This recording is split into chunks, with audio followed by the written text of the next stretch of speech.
Good evening, comrades. Thank you for joining us for our special session tonight. What a timing for our meeting. Good evening, comrades. Thank you for joining us for our special session tonight. I'm going to start this one again. Sorry, what timing for our meeting. Mere 4 hours ago, Liz Truss was forced to resign. And the last few days would have been quite funny if the left was actually in a position to present a viable alternative. Also, I think the downfall, and we're going to discuss this, the downfall of Truss was perhaps a reflection of something rather serious, a soft coup perhaps by the invisible power of those who control the stock markets.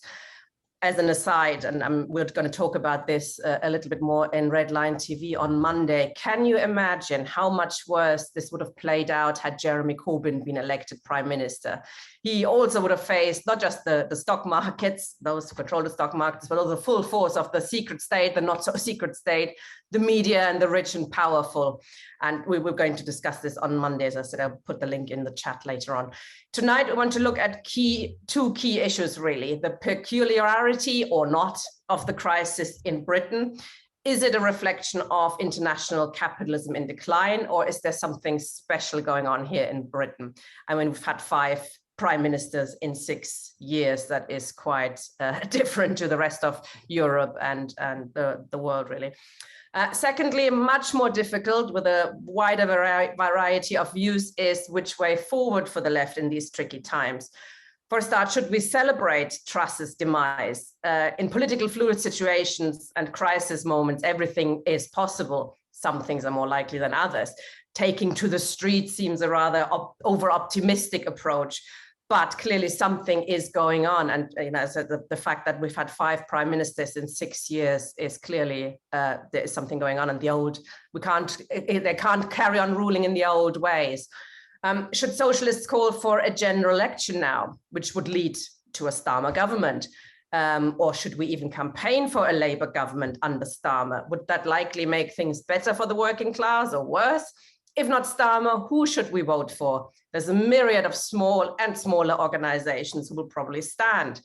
None of our speakers, let's say from the outset, are advancing the view that we just have to keep your head down and stay in the Labour Party, come what may, as, for example, Momentum and the CLPD are doing. But there are differences on what kind of tactics and strategy the left should be advancing now, if we should try and build a party of the left, and if so, what kind of party?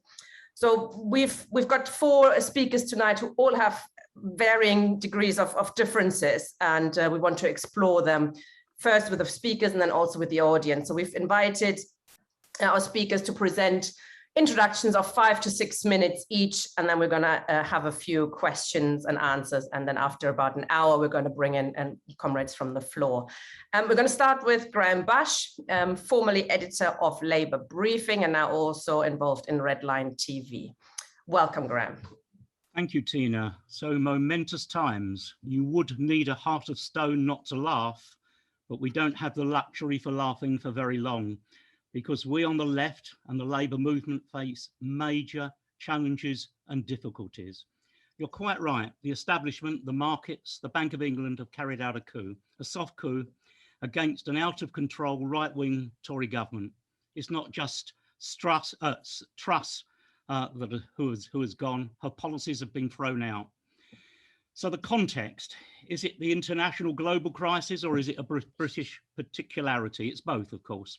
The context is a deepening global economic crisis, exacerbated but not caused by COVID and the Ukraine, but in Britain, the extra ingredients of Brexit, a government in terminal decline. And we're facing massive attacks on wages, benefits, energy prices going through the roof, inflation above 10% for the first time in 40 years. And this in the context for the world of a life-threatening climate crisis.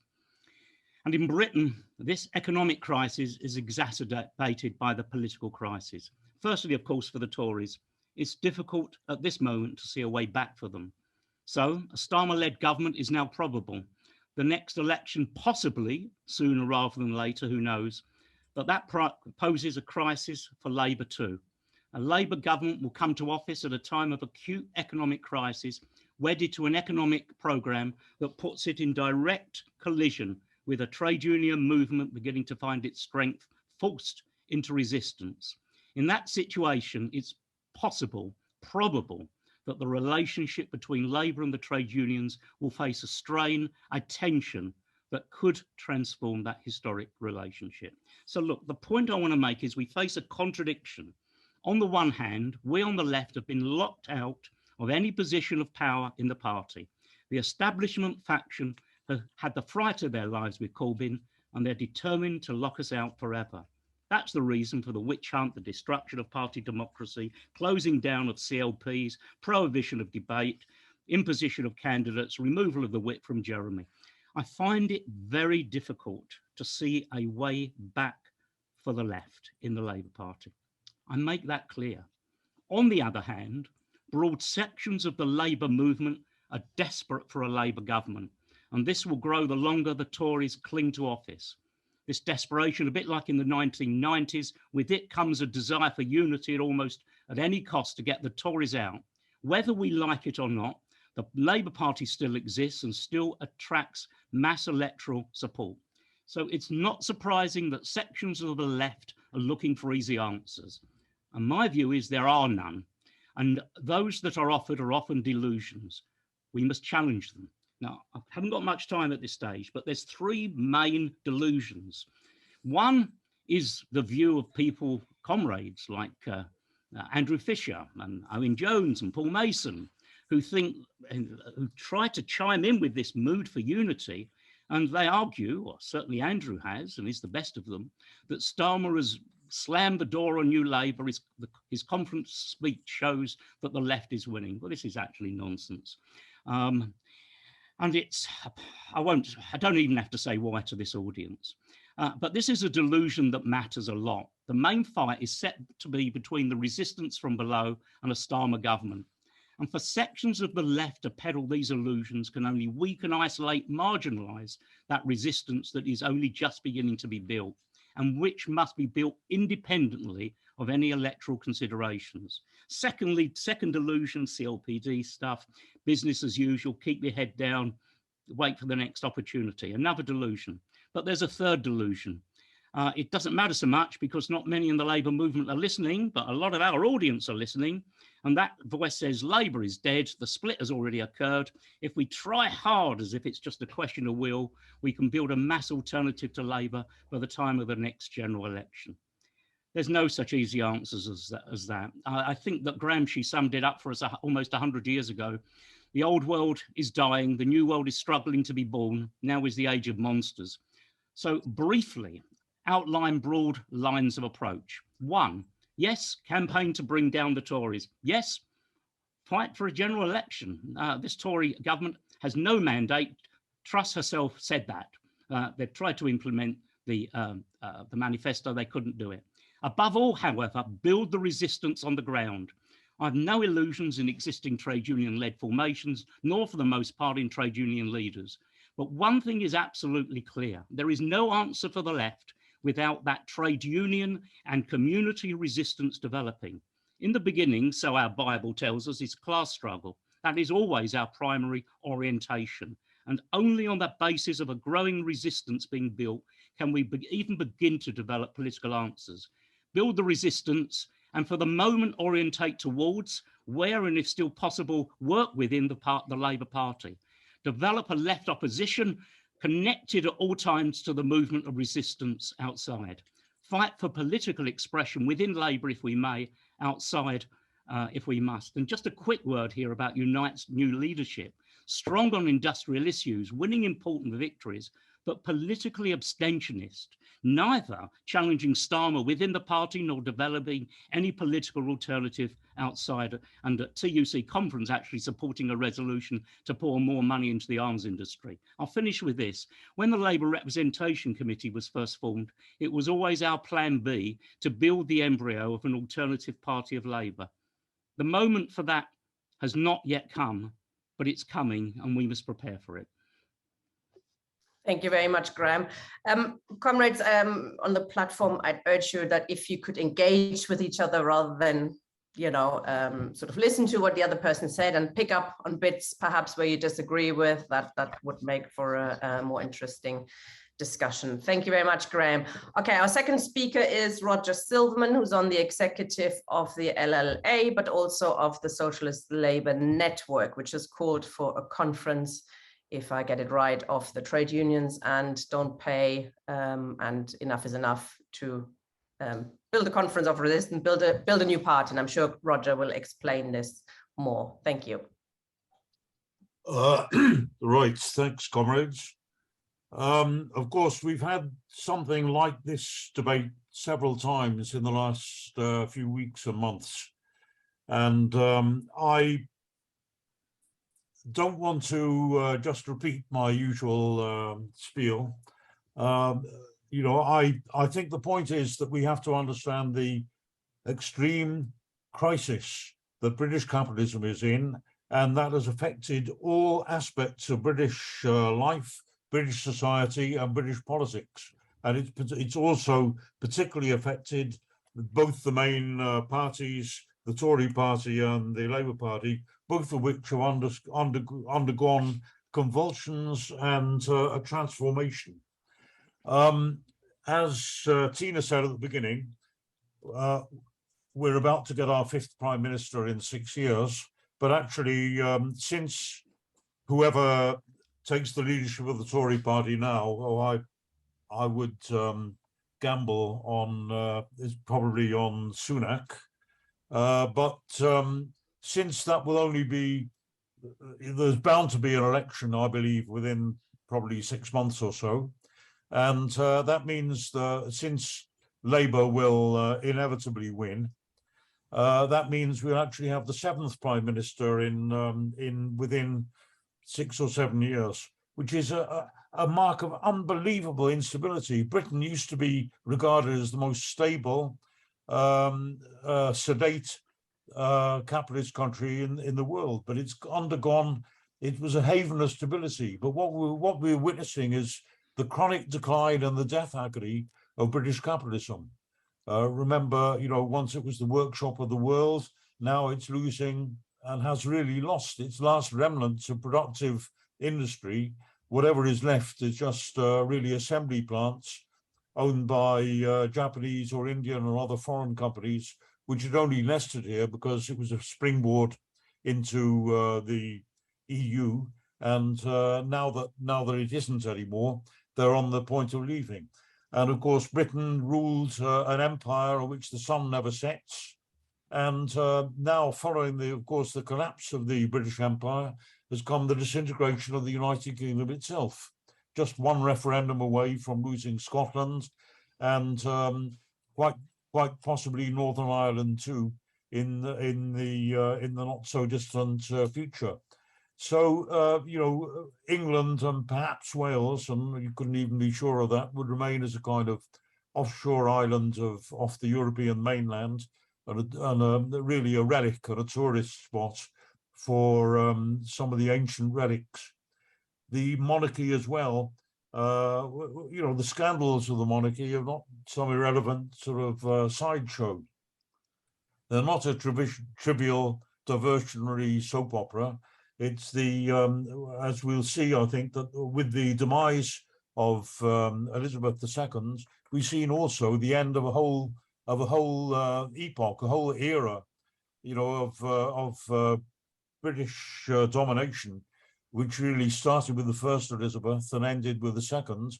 And we have just a disintegrating little principality, if you like, where you know, there's none of the charisma that the dynasty had in the past. All of that is you know, has been accompanied by the complete decline of the British ruling class itself. That a new faction has displaced the old establishment, where, you know, we had behind a permanent royal facade, political power shifted from the aristocracy to industry to finance, and now it's not even. I mean, industry was smashed because of the fear of the British ruling class, of the industrial working class, but now not even the City of London is in control. It's the gangsters, property speculators, hedge fund managers, and so on, who are dominating the Tory party. and the British ruling class. Now, there's a brilliant history of the years preceding the First World War called The Strange Death of Liberal England. So if comrades haven't read it, I strongly recommend it. And in it, its author describes the demise of the Liberal Party to the rise of the suffragette movement, the Irish independence struggle, and the growth of trade unionism. And the ruling party today is really the new face of UKIP and the Brexit party. They split the oldest, the most stable political party in Europe to bring about what we might call the strange death of conservative England. But today, both the two main parties are facing existential crises. The Labour Party is in the throes of a historic and long overdue split.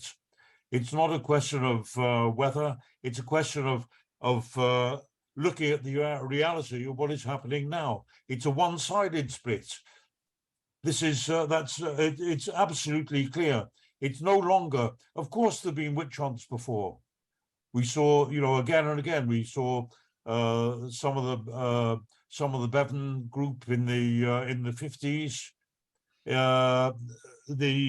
Of course, the witch hunt against militants in the 80s, but they were against minorities. They were against. They were carried out by a leadership which was assured of the support of the majority against them. What we're seeing now is completely different from that. It's inflicted with ruthless determination by one side, and all right, it's thrown the other temporarily into a state of confusion, with unremitting pressure building up for a delayed explosion. It's all right, it's a one-sided split, but nonetheless systematic and deadly for all that. Of course, we had witch hunts in the past, but we never had we never had this kind of systematic, complete destruction of anybody showing even the hint of left opposition. We see a systematic. We had witch hunts, the witch hunts against militant, for instance, the 80s.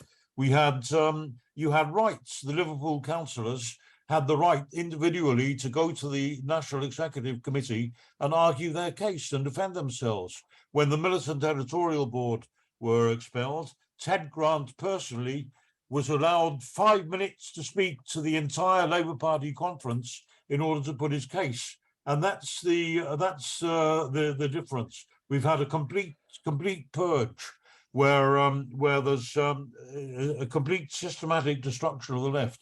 Now, as Tina said, the Socialist Labour Network is launching a campaign for a new Workers' Party. Now, I agree with Graham, who could possibly disagree. Obviously, Labour is going to get a majority, probably a big majority in the election that's coming. But taking again a quote from The Strange Death of Liberal England, he talked about the Liberal election victory in 1906, and he said it was one of the greatest, this is a quote, one of the greatest victories of all time. From that victory, they never recovered. And that, I think, is going to be the fate of the Starmer government too. That the old Labour, don't call it the old Labour, the new Labour, if you like, the Tory clique that has taken over and dominated the Labour Party is going to be completely destroyed by what's happening. Now, I know, of course, there's a huge surge now to think whatever happens, however disgusting and nauseating the Labour leadership are, we have to get rid of the Tories. But it would become very clear from the very beginning. This is not going to be a Blair government. Blair was able to carry through reforms. He came to power at the beginning, at the beginning of a prolonged boom period, and therefore all kinds of reforms. The private finance initiative, yes, but nevertheless, some public investment, Sure Start, the Good Friday Agreement, devolution, the minimum wage, etc. Starmer is not going to give any of that. It's going to be a continuation of anti-working class Tory policies. There is a huge groundswell of revolt because people are desperate to hang on to their to hang on to some elements of the civilized living standards that they could have in the past. But we're seeing desperate poverty, millions of people actually facing the risk of starvation or of freezing in the winter and all the rest of it. There is going to be no let up, and there is no way that the Starmer government can survive the opposition. Now, we need a party of the working class. That's how the Labour Party was formed at the time of the death of the Liberal England, and the death of Starmerite or Blairite New Labour demands the birth of a party based on the trade unions, based on the working class organisations, and that is coming, and we're going to witness it in the very near future. Well, it was like Graham speaking. I don't think there was any difference between you two in those two openings. I think we have to get to the bottom of the differences between you two in the second round. Oh, I'm glad that Graham has come around to my point of view. Yeah, you'll say the same, no doubt. Okay, Steve is our third speaker, Steve Freeman. Is a Republican Labour working group of the Labour Left Alliance. Oh, sorry. Hi, Tina. Thank you. Thank you, comrades. I was listening to Graham and Roger. And we're describing the same phenomenon, and there's a heck of a lot of things we'd have in common, observing the same things happening. And I had a Gramsci quote, you know, Graham, by the way, just to say as well, probably the same one you've got. So I might come on to that in a minute. But obviously there is a big debate to be had, so we need to polarize it a little bit, because I think there is a programmatic debate for the way forward between what I call a socialist Labour approach and what I would call a Republican Labour approach. And I think, although me and Kevin will be different, I think we're more likely to fall on not the same or the similar side of that divide. So there's a difference between Graham and Roger, but they're on the same side of one fence, and there'll be differences between me and Kevin on the other. So it's programmatic. So the points I want to make are, first of all, what political demands should we put forward now? What should we do, trying to do now? And then go backwards into a little bit of analysis, historical analysis, which Roger and Graham were both doing anyway. And I wanted to speak about the Crown, which I think is really important in understanding what the heck's going on, and the nature of the epoch, how we describe the epoch that we're now living through. Because we're certainly describing the phenomenon. How do we characterize it politically? And I think if we ever get on to looking at the Truss government, it's only the latest manifestation of the epoch in crisis. So I'll come on to when did that epoch begin, because we've got to look back into our history. Socialism was a political movement. So I agree, I think, probably with Graham and Roger, I think that we should be demanding a general election now, and that doesn't put us out on any limb at the present moment in time, by the way. But I would want to see us putting forward in any election campaign a Republican program, a demand for a democratic and social republic. I'd want to include the demand for the immediate release of Julian Assange. I think that's really important if we're campaigning. And I would want to go around explaining to people that we're in a serious crisis of democracy and the danger that this poses to the working class and the working class movement. And we should conduct this campaign inside the Labour Party, inside the trade union movement, and in the communities and workplaces, wherever. So it's not a divide really about party at the moment. You know, should be in or out or set up a new party. I don't think that's right. What we need to do is to get a program. If we get a clear program, then we can all unite. Our differences are because we don't have as yet the same program. And in my opinion, the socialist Labour program is the wrong one. The one that the 2017-2019 manifesto, but we don't have time to talk about that just now. So we do need, as Roger said, an historical. If I was going to do a historical materialist analysis, I'd go back to the 17th century, but that would take us too long, so I better not. But I do think we have to think about the crown, because the crown is not a golden hat. It's not even the king or the monarch. It is the class power of the state, the political power of the City of London at the heart of government. And if that's correct, then Liz Truss falling out with the City of London is a sort of peculiar thing to happen, by the way. Yeah, well, how did that come about? What's happened there? So the crown, in one sense, is Governments may come and go, but the crown, the permanent dictatorship of the City of London, is at the heart of our constitution. It has been so for 300 years and hasn't so been removed. Okay, let's just pass over that a minute. Nature of the epoch. Well, I could go back to the Second World War, to the establishment of a social, what I've called a social and constitutional monarchy in the post-war system, which took us up to Thatcher. Thatcher and Blair dismantled it. It was being dismantled and destroyed, especially after the defeat of the miners, bringing us right up to 2007-8.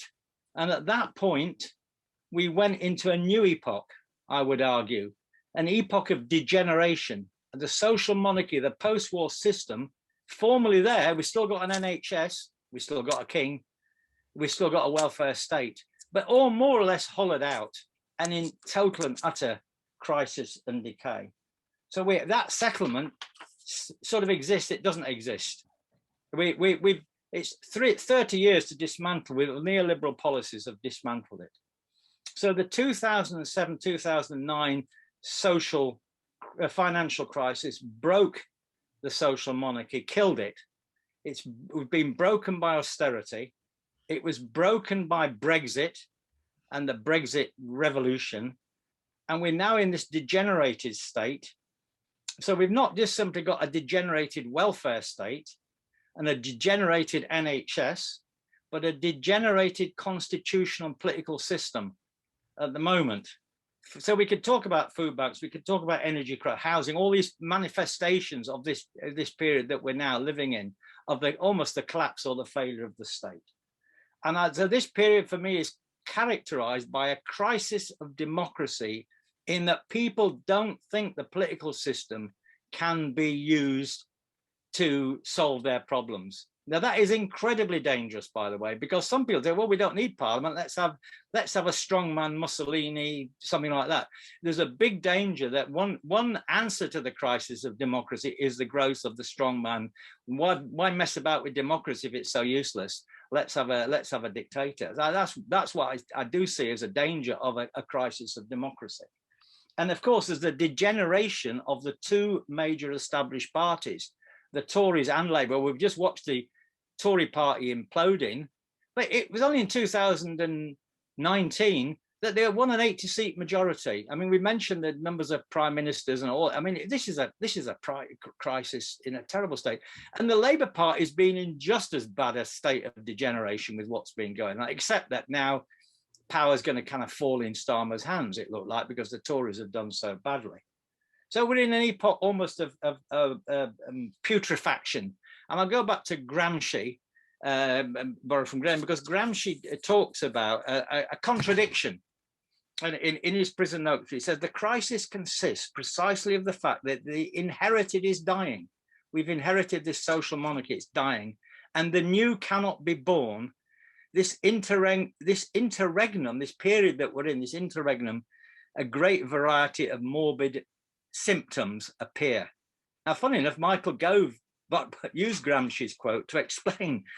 He said this: the model of the current generation of political leaders, he said this in a speech about 2 years ago, the model of the current generation of political leaders have inherited has been crumbling, he said. We are in an age of morbid symptoms. And that's exactly where we are, in an age of morbid symptoms, of putrefaction of our state system. So we have to, I would put it like this, we are stuck because we can't get out of the old dying system, and the republic and the democracy that we need isn't ready to be born yet. So we are stuck where we are. We're stuck in a kind of world between two different things. So we have to find a political and a programmatic way out of that crisis. Now, if we come to look to Truss, I don't know how we're doing time-wise, Tina. A couple of minutes. Okay. So if we come to the Truss government, it's quite amazing, really, because Truss is actually trying to deal with a big fundamental problem. Britain has the lowest productivity amongst the advanced industrial countries. Our productivity has been rising at 0.4%. The Germans, the French, the Americans have been doing better, not great in the last period, by the way, but better than that. So there is a productivity crisis. And Truss won power by saying, We can't do austerity, by the way, the Tories have been doing. We can't do austerity. That won't get us out of this. We can't go back to that. Like what we've been doing for 10 years has completely and utterly failed. Let's grow our way out of it. And so then she comes up with her plan. So she thinks, after all her hubris, that now she's got the power of the crown, she can more or less do whatever she likes. She's got this superpower as the chief executive, and decides that we can inflate the economy, hand out tax cuts to the bankers, to the rich, and then we can just reflate the economy, and then we can tie down the trade unions, and we can continue to attack the working class. And of course, she fell out very badly with the bankers. It's a strange thing that the markets decided in assessing what she was doing that she couldn't do it. So we have this strange contradiction that the markets have overthrown the government. Between the crown and the markets, one has overthrown the other, something we've never seen. The whole country's now realized who's running this country. Is it the crown? Is it the government? Not really. At the end of the day, it's the financial markets are in charge. And we cannot deal with those financial markets, by the way, if we don't deal with the constitution, the political system that's derived from the 1688 to 1707 constitutional settlement of 300 years, as amended by universal suffrage and all those other things. So we need a much more radical program, a democratic program, than the left has had so far. And I'll finish on this point, Tina, that Tony Benn, in his 1992 Commonwealth Bill, gave us a fantastic steer. And it's not that I agree with everything he wrote in his bill, or I think it's the last word in it all, because I don't. But he gave us the idea that our political system, even back then, was broken, and we needed a commonwealth. We needed a republic. We needed a social republic. And that's the direction, not the direction that Corbyn took us in, which is ultimately a dead end. You cannot fix something that's bust. You cannot restore the 1945 social contract when it's bust. But Tony Benn gave us an idea, and we should look at that idea and we should run with it. And if we do, then in this epoch, we can say something new is being born, by the way, not just something old is dying. I'll finish there. Thank you, Steve. I think you brought up a number of very important points, especially the question of program, I think, and what we put forward on the left, rather than just how, the kind of program we need to develop is very important. Kevin Bean, please, is also a member of the steering committee of the Labour Left Alliance and Labour Party Marxist. Thanks, Tina. Thanks, comrades. Taking your invitation to try and respond to what other people have said, I'm going to sort of pick up on some of those points. I think there's a degree of agreement in some senses that the events over the last few weeks have been, extraordinary. I mean, we're running out of superlatives, and I've been trying to make historical and, reasonably contemporary comparisons, but I think it's rather difficult to do so. So it's clear that the ruling class and their major party, the Tories, does face something of a crisis. And I think the comrades have described that quite accurately. I'm also quite pleased that Roger has referred to one of my favorite books, The Strange Death of Liberal England. And I think particularly the way that book characterizes not just political battles within the ruling class, but in a sense captures the mood of all classes, and indeed that sort of sense of a turning point. And it's that I want to perhaps look at in relation to the left and to the Labour Party. Roger's right that we've had this discussion in various forms, in various venues, and much of the discussion has turned around on the nature of the Labour Party, what our reaction or our response to it should be, and in particular the idea of new forms of Workers' Party or new forms of Socialist Party. Well, in some ways, the current crisis has complicated that. On the other hand, it's simplified it as well. It's complicated it because I think that what we will see is a very strong emphasis on anti-Toryism, do everything to get the Tories out, rally behind Keir Starmer. Any Labour government is better than a Tory government. And I think that even many comrades who've been expelled or been marginalised within the party will, take that line and will be then rushing back to elect Starmer. But of course, that Starmer government, when it comes, and I think it could come, sooner rather than later, will be faced with the same sort of economic problems that the Tories are currently faced with, and it will be, a government of crisis. And, for the reasons that Roger and other comrades have said, it will not have the same sort of luxury and the honeymoon that Tony Blair had. So he might fancy himself as a sort of a latter-day Tony Blair, but he's not going to have that luxury. So we, I think, have to be very clear about the nature of the Labour Party. We have to be very clear then about what we think as socialists and as Marxists our perspective should be. And I think this is where the really clear, a really clear sort of distinction comes between the comrades represented in this panel.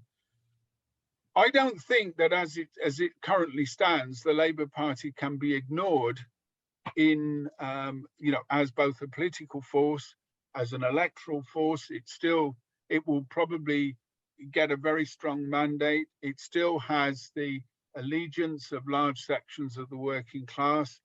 And above all, it still has that connection with the organized working class through the trade unions. So the characterization that Marxists had of that party as a bourgeois workers' party still remains true. Now, of course, in the case of Starmer, Starmer is probably one of the most, if not the most bourgeois of the leaders, not in terms of his personal background. I mean, he can regale us with tales of semi-detached houses and cortinas. That's not really what I'm on about. But in terms of his connections with the ruling class as a member of the state bureaucracy, the legal profession, he's much more intimately connected, I think, with the ruling class than many other Labour leaders were before they came to power. So we still have that character of the Labour Party, that contradictory power. The question is, how do we remove it? How do we fight to change that situation? Now, for some comrades on the left, and Graham, delineated the nature of them. There'll be comrades who are hoping for better days. There'll be comrades who will just be trying to keep their heads down, and there'll be some comrades who still think that a form of what I call Labour politics or Labourism can be the way forward. And I think that our opposition to Starmer doesn't have simply to be to Starmer as an individual, or indeed our opposition to the nature of the Labour Party isn't simply an opposition to its particular policies. It's the type of politics that it represents. And that Labourism is essentially an attempt to work within the confines of capitalism. So even when it takes its most left-wing form, it's loyal to the constitutional order, it's loyal to the economic order.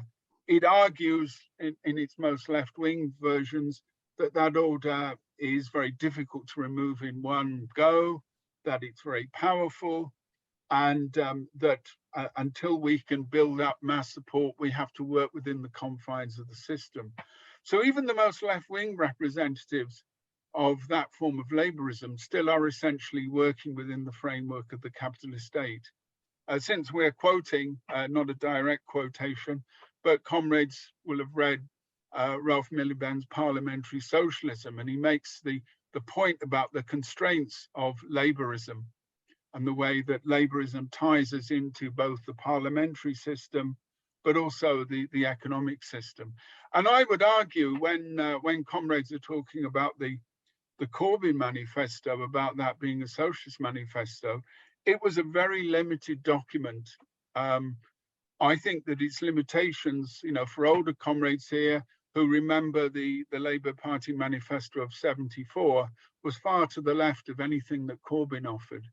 So even when we're talking about the most contemporary current left representatives, it's still a very limited perspective. So that would seem to suggest that Labour's dead, and that therefore we work outside, we attempt to build some sort of socialist alternative outside of it, because Labour is essentially going to be a capitalist party. Well, I don't think we can abandon it. I don't think we can ignore it. And I say that partly because of the historical experience of groups working outside the Labour Party. And I don't disparage comrades who are working in the various groups. Their size is not the issue. But what I think they failed to do is not just to build anything, but in many ways to break from those politics. Because for me, the issue of program and the type of program that the left should develop is one that breaks decisively with capitalism. And it does this across the whole of the constitutional order. It does this across the whole of the economic order. So it doesn't, for example, frame its politics in terms of electoralism. It doesn't frame its politics in terms of a Labour government. But what it does do is to seek to build a party and a movement that is based on the mobilization and the self-emancipation of the working class. It's an explicitly Marxist party. And I think that is important. It's not the replication of the Labour Party model. It obviously needs to be a mass party, and it needs to be a movement that draws on the working class movement in its widest sense.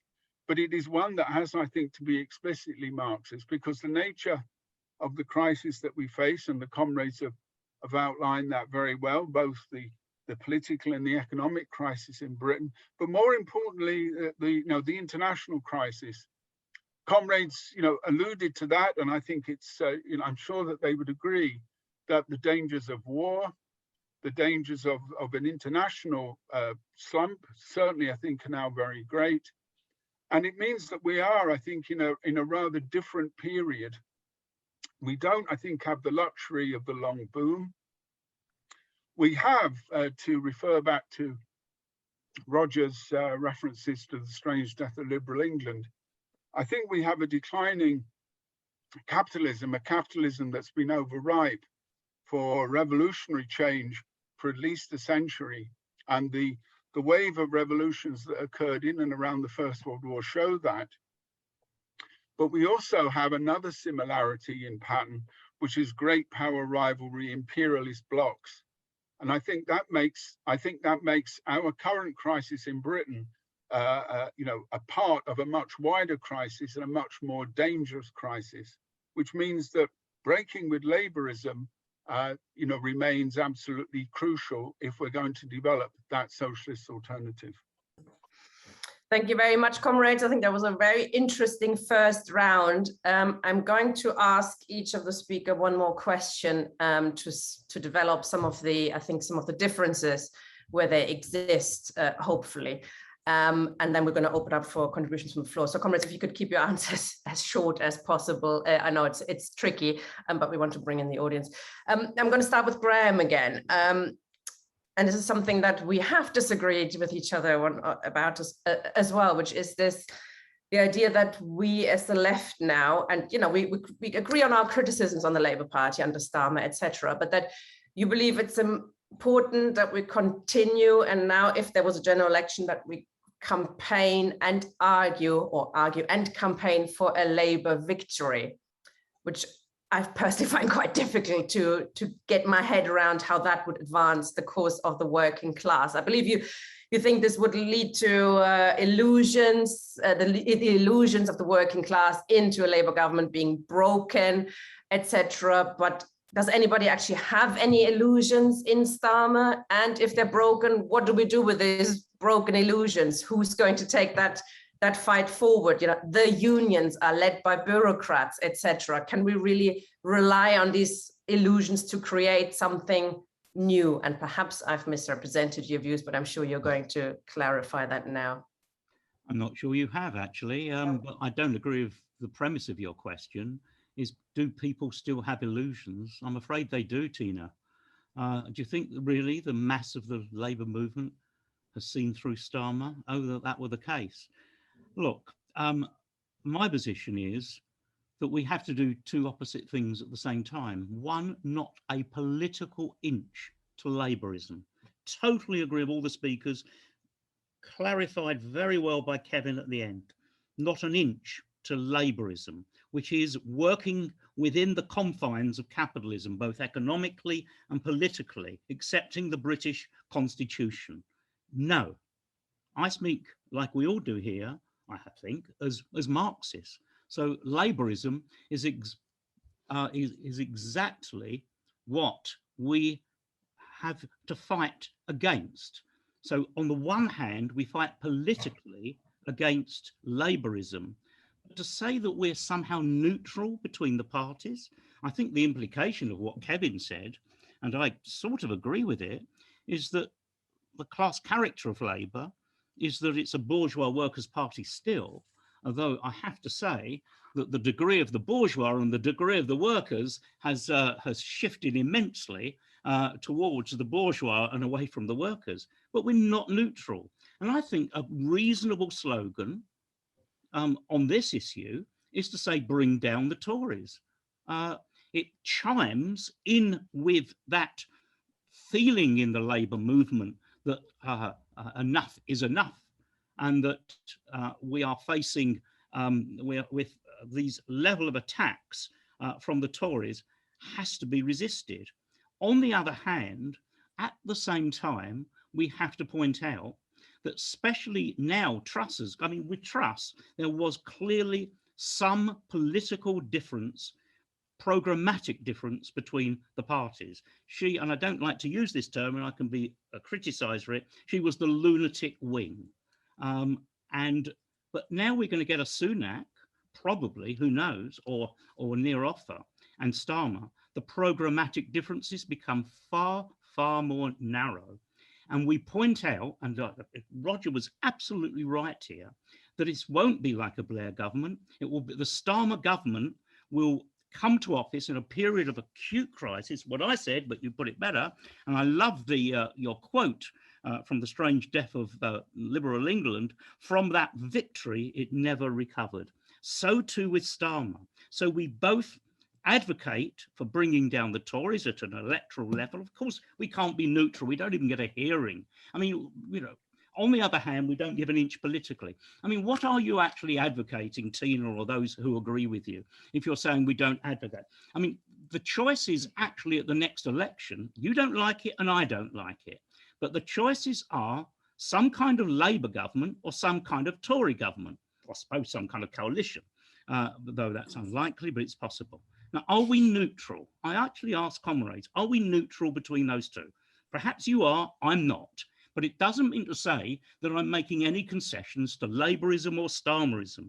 We put our position clearly on all of the major issues, and we fight against that class compromise that seeks to solve well, it's not even a compromise, actually. Starmer is a direct agent. The party isn't, but Starmer and his faction are the direct representatives of the bourgeoisie. Let's be clear. I mean, that's what a bourgeois workers' party is, the direct agency of the bourgeoisie within a party that is actually based on the trade unions. So we challenge at every level their attempt to solve the crisis of capitalism, of international capitalism, of the particular British variant, at the expense of our movement.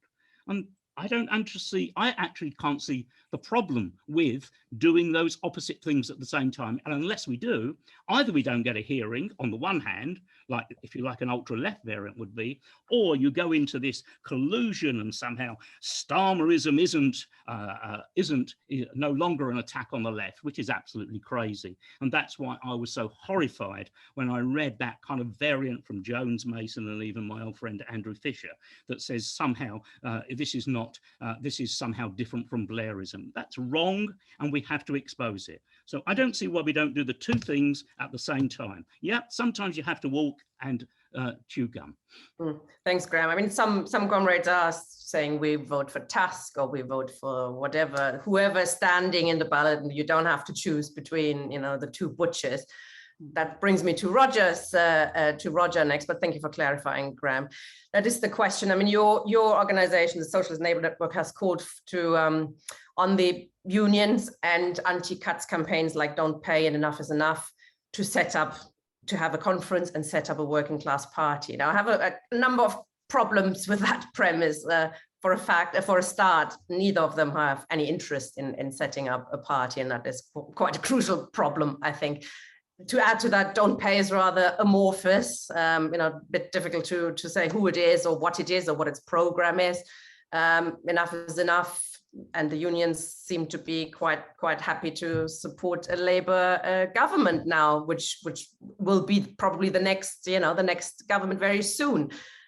There's there will be a tendency or a pull for the unions to stay with the Labour Party, especially now, because they can think of they can get some crumbs from the table of Starmer's government. That's what they're hoping for. So they're not going to break now from the Labour Party, are they? I mean, are you not barking up the wrong tree there?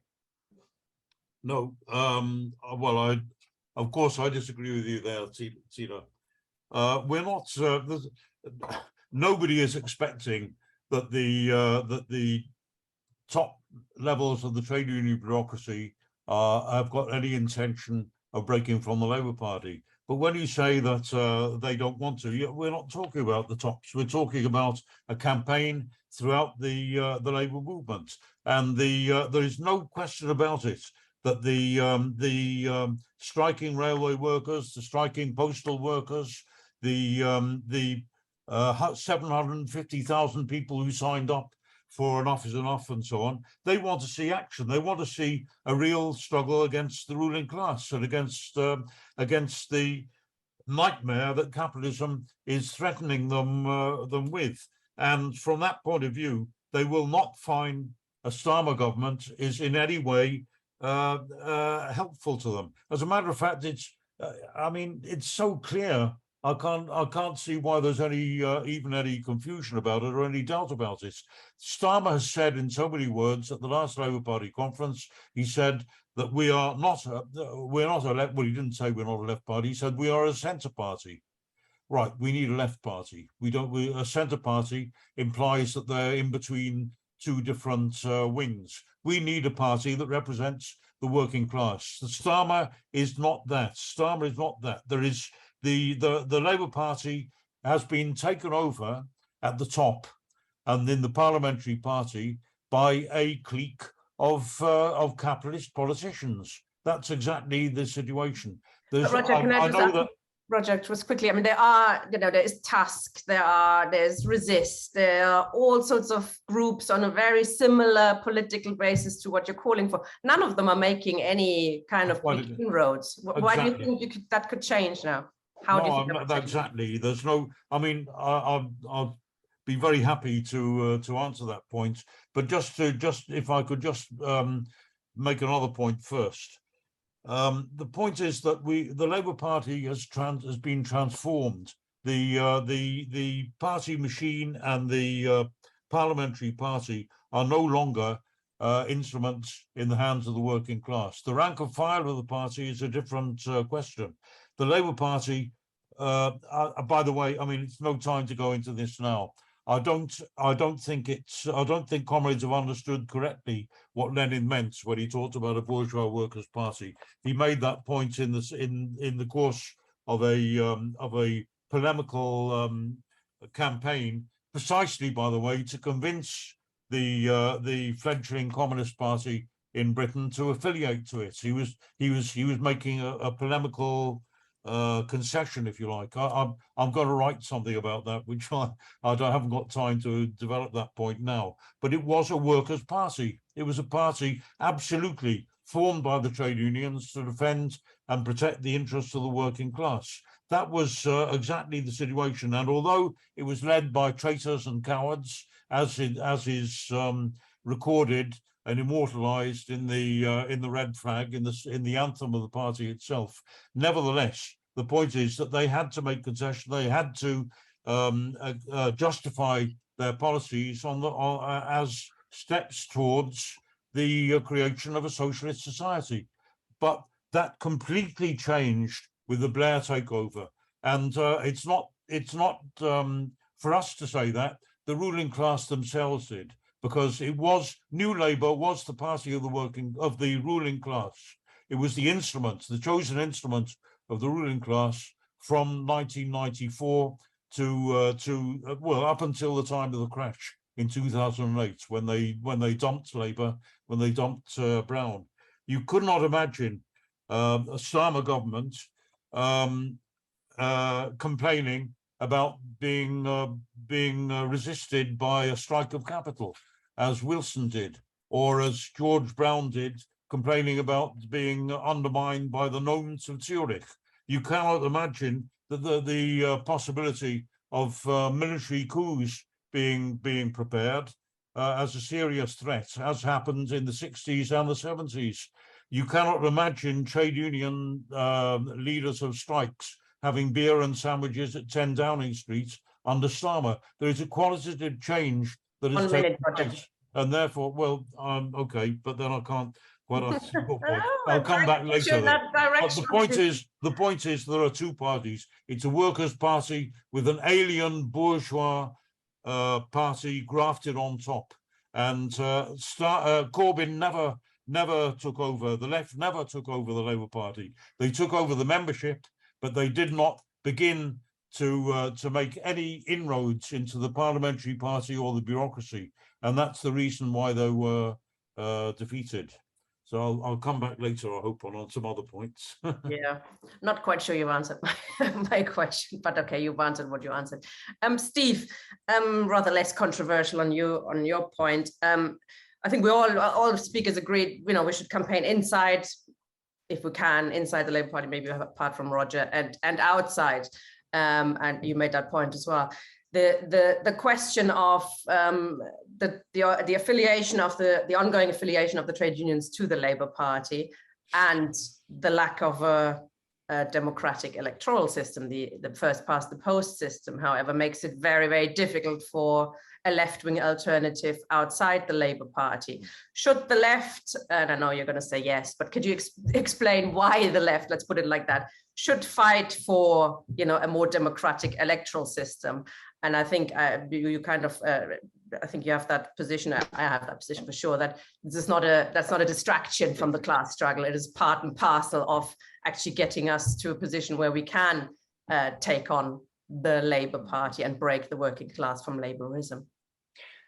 I mean, Tina, I do agree that the fight for democracy is in itself, if it's conducted properly, the fight for socialism. It takes us in that direction. Therefore, to ignore democratic questions, whether they are in the workplace, in the trade union movement, in the Labour Party, or in the state, is not to follow the path towards socialism. I think that's a very fundamental idea. We were called social democrats, not before that term was stolen by the right wing, but what it actually meant was working class democrats.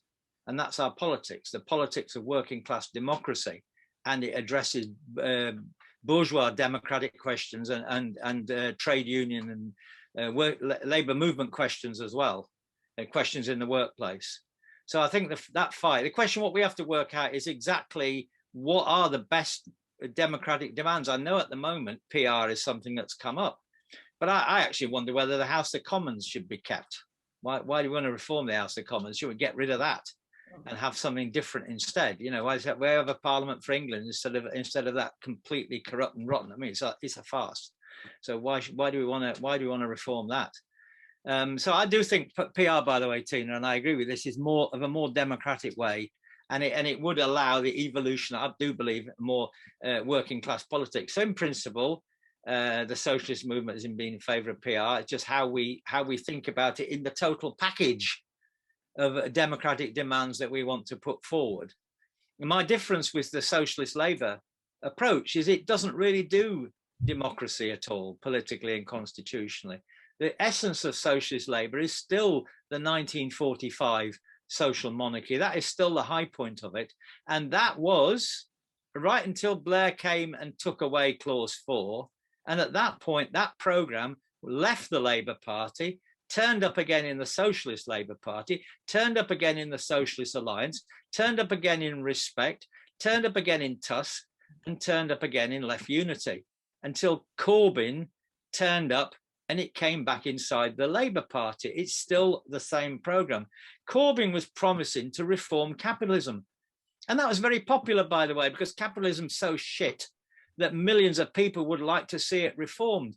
The problem was the mechanism by which he wanted to do it was through the political system, which embeds the power of the crown, the City of London, right at the heart. It's like asking the City of London to do these things, asking the financial markets to do it. So it's not that Corbyn wanted to reform capitalism. He was just trying to do it through its own political and state system. And that political and state system sabotaged him in every way you could possibly choose. So the problem I've got is with its program, by the way. It's not about party for me. If there's a program, the party will gather around it. So we ought to be debating what kind of program we need for the left at this present moment in time. And a party, if there's going to be either in the Labour Party or out, will form around the program, not the other way around. The idea that we should form the party and then try and work out what the program will be has been tried before, and it's not going to work.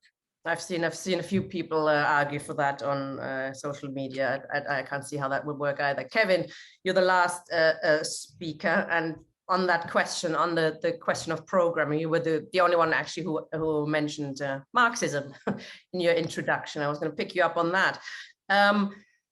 People on the left, generally supporters of Corbyn and Corbyn's program, will probably say that Marxism sounds good and it's for the future, but for the here and now, we have to pick up the working class where it is. It doesn't understand Marxism. It wants to, support the RMT strikers, etc., and fight for £15 minimum wage, etc. Marxism is not for now, and you've advanced something quite different, and I would like to hear a bit more about that, please. Yeah, the argument that that Marxism is for the distant future is one that I heard in the distant past, as I would think a lot of comrades in this call have done. That Marxism was considered something that workers wouldn't understand. It was too extreme, so on and so on and so on. Well, I think we've all agreed about the nature of the crisis that we face, and therefore, even capitalist politicians are arguing for various radical courses.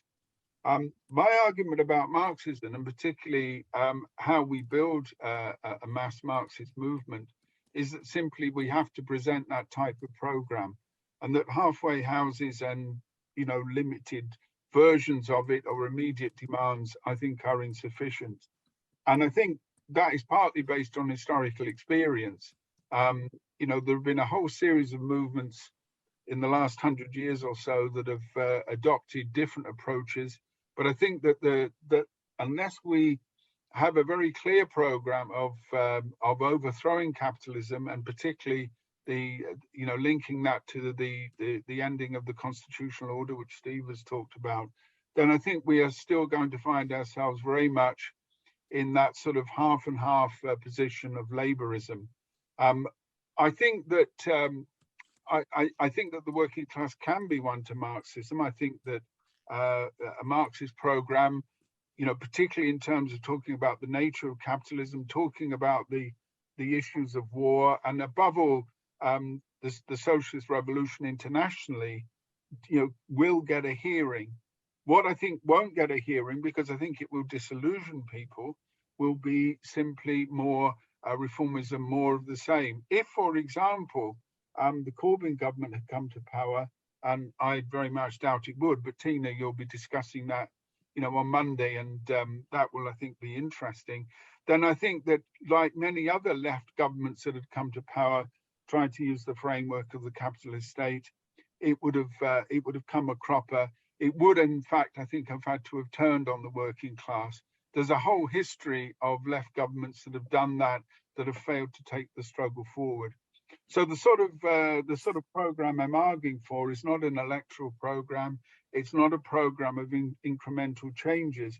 It is the traditional program of orthodox Marxism, and that requires building a mass Marxist movement. It doesn't involve simply tagging ourselves on to the Labour Party or to other groups that have elements of reformism within them. Now, that is actually a long-term strategy, comrades. That's not looking at the next election. It's looking at building a clear Marxist current.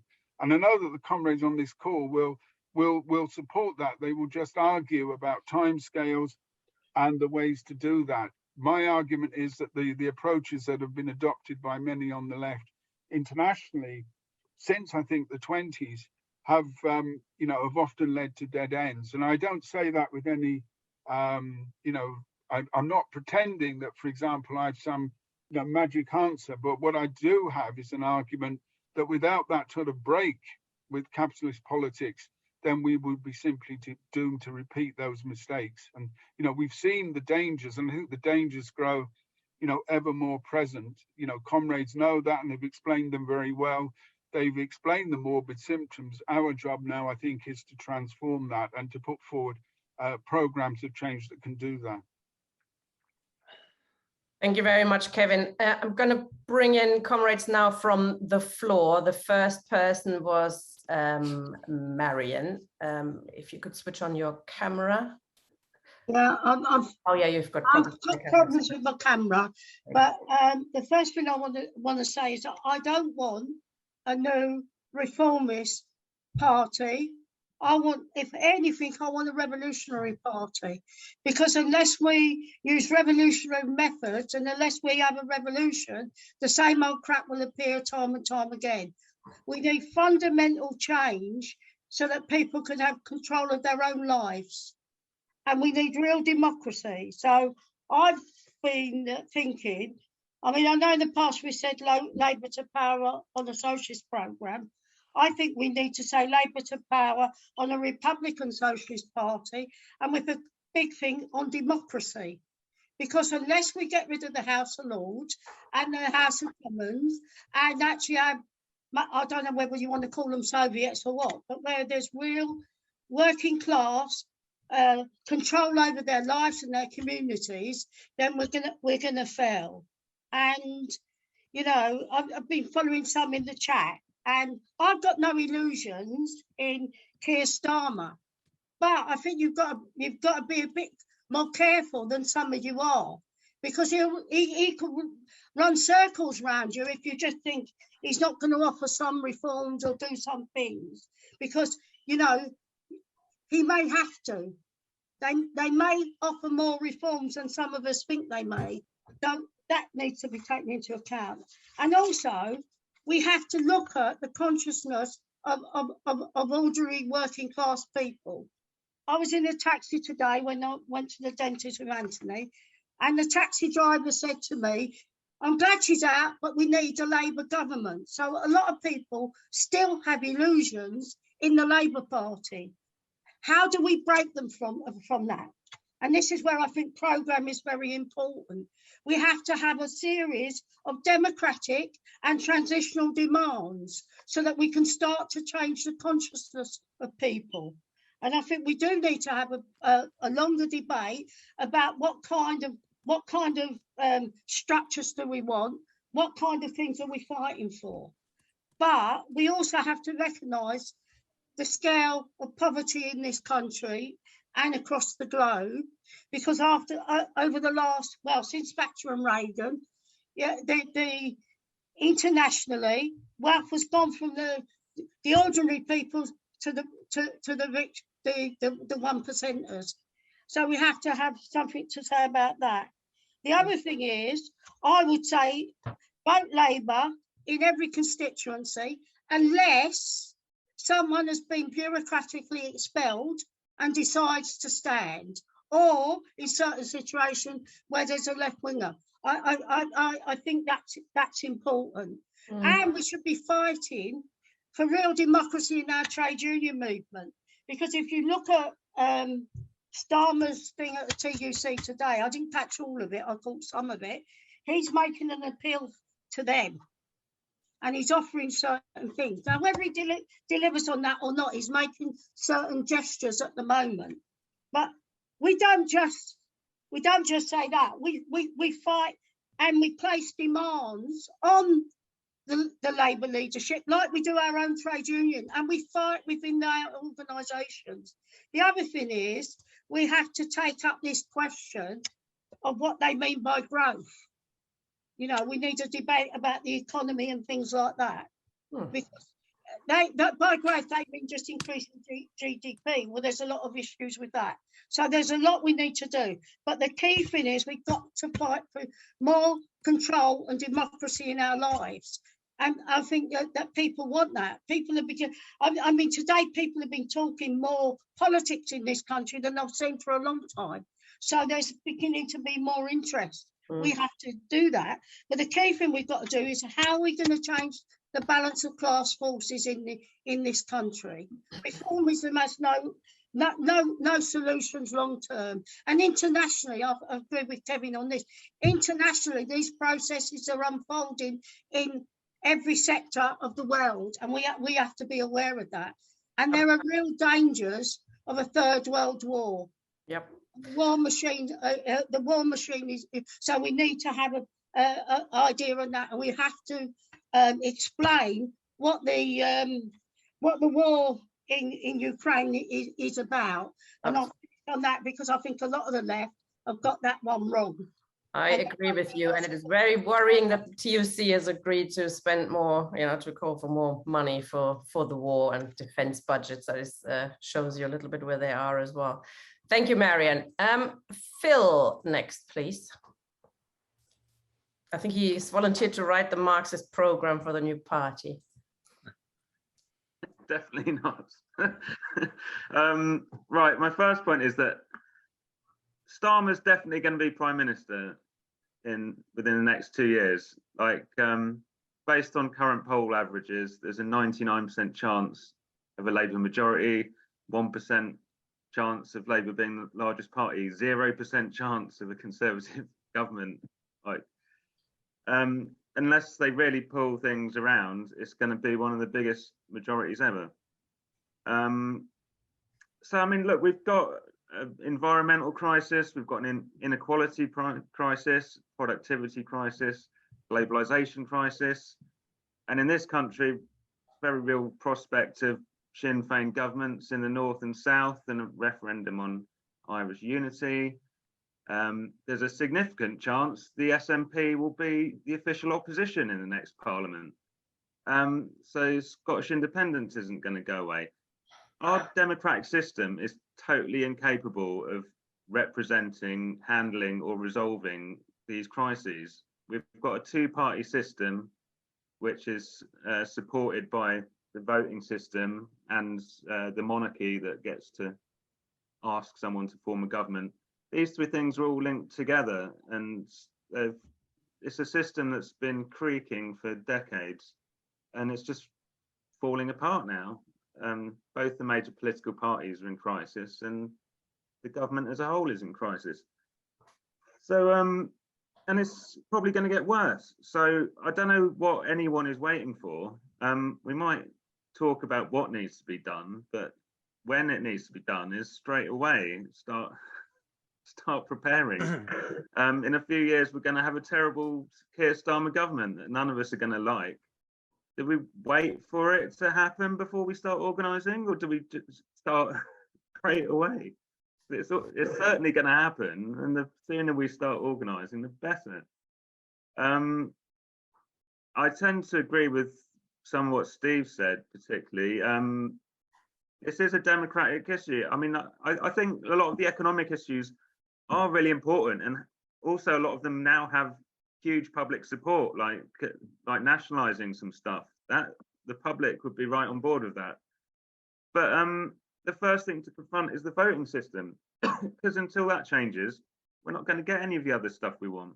The Labour Party, we're not going to get control of, and it's just going to ignore all the left-wing demands because they don't have the politics to do anything else. They're totally reactionary. They will try and put capitalism back together how it was. And even the left of the Labour Party is reactionary because they just want to go back to 1945 and cling on to something that's not possible anymore. That economy and that time in history is gone.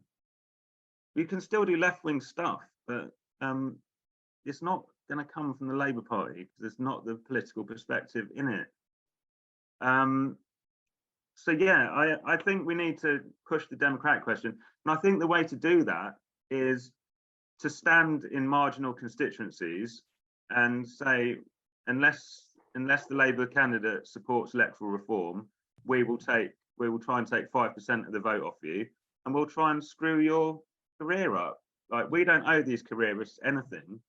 Let's be a thorn in their side unless they give us the democratic reforms that we deserve. Because we don't owe them anything. They've shut us out of the Labour Party. They have no respect for us.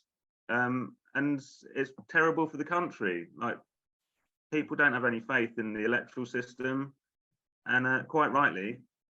And it's just not up to the job, and it's never going to serve us how it is. So I think that's the strategic thing to do.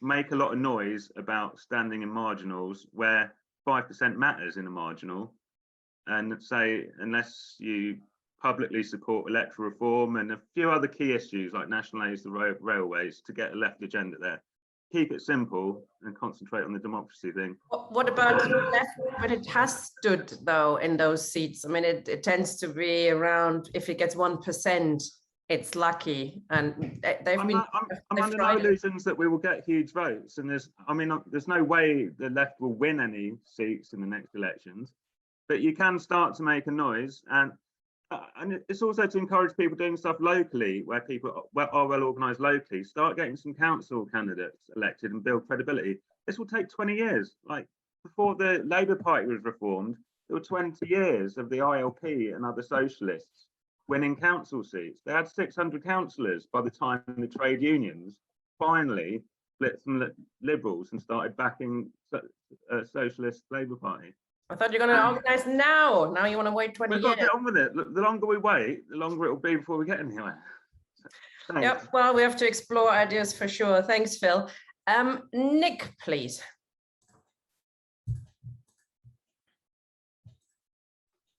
Okay, can you hear me? Yep. Okay, thank you. Well, first of all, it's been a really interesting discussion.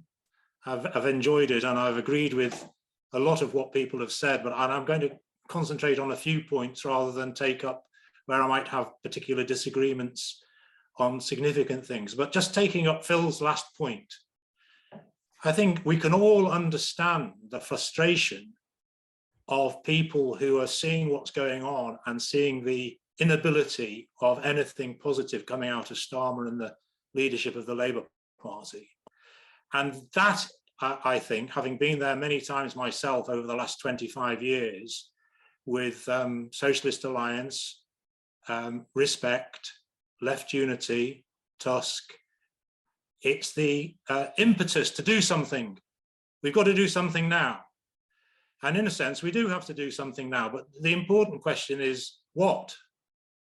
Because the danger is that what we end up doing as conscious socialists, most of us, it seems, are Marxists.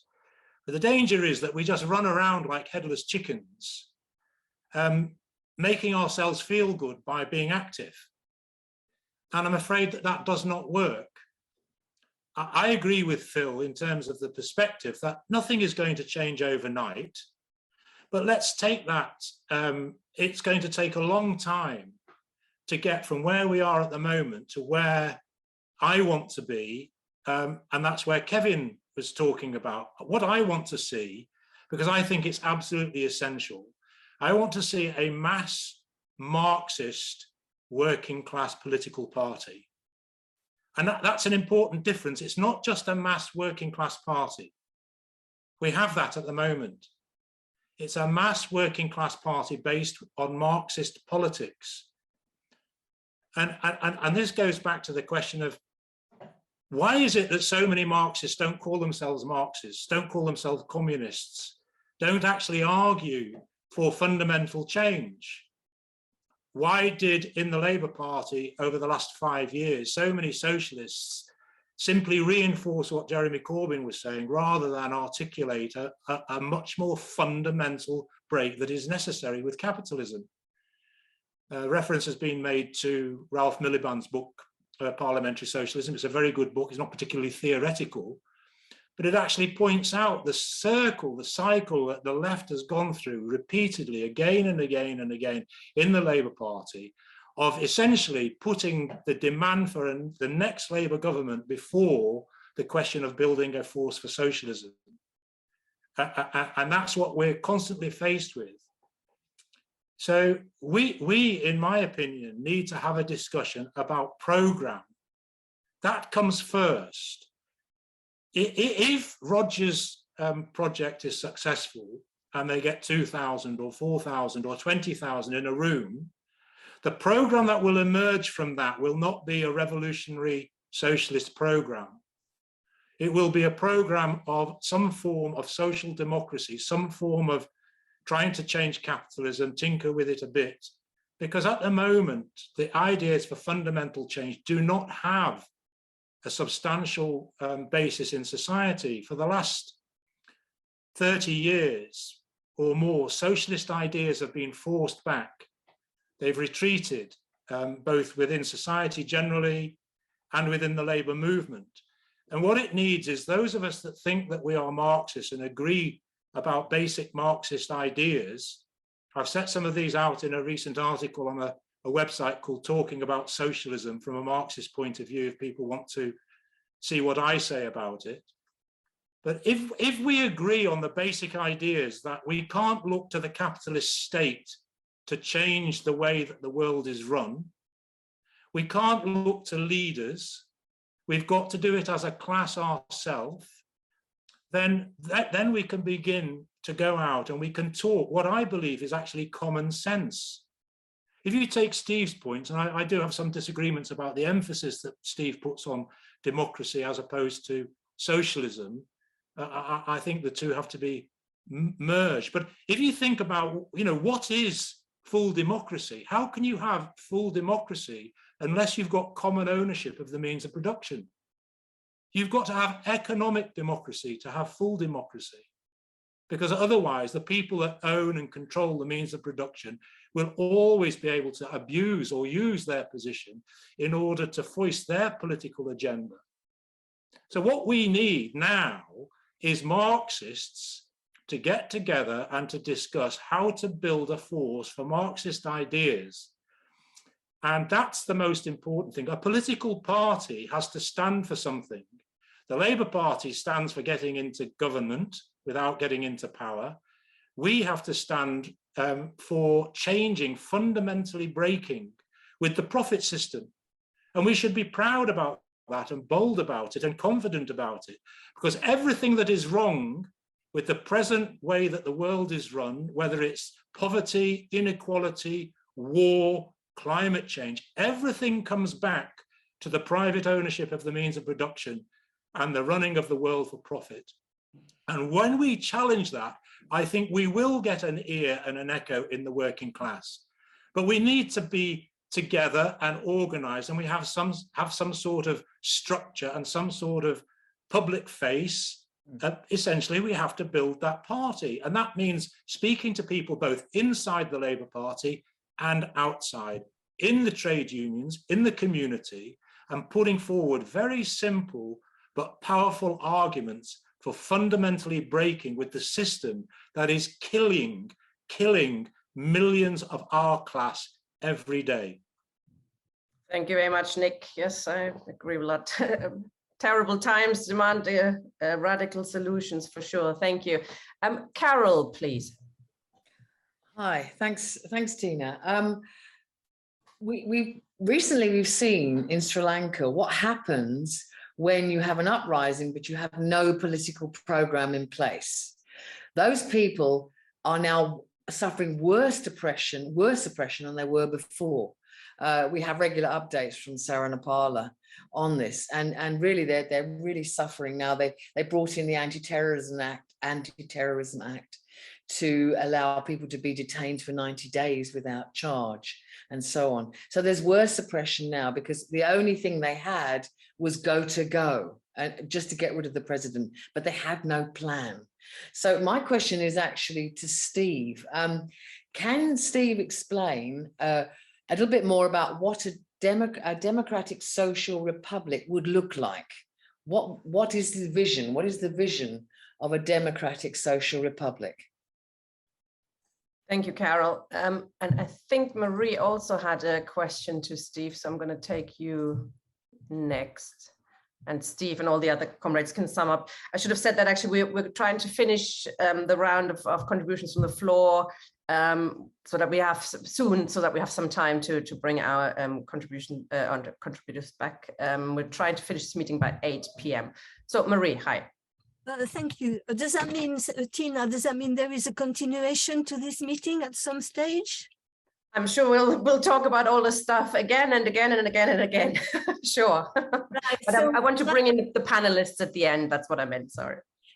Yeah, I was very interested in what was said.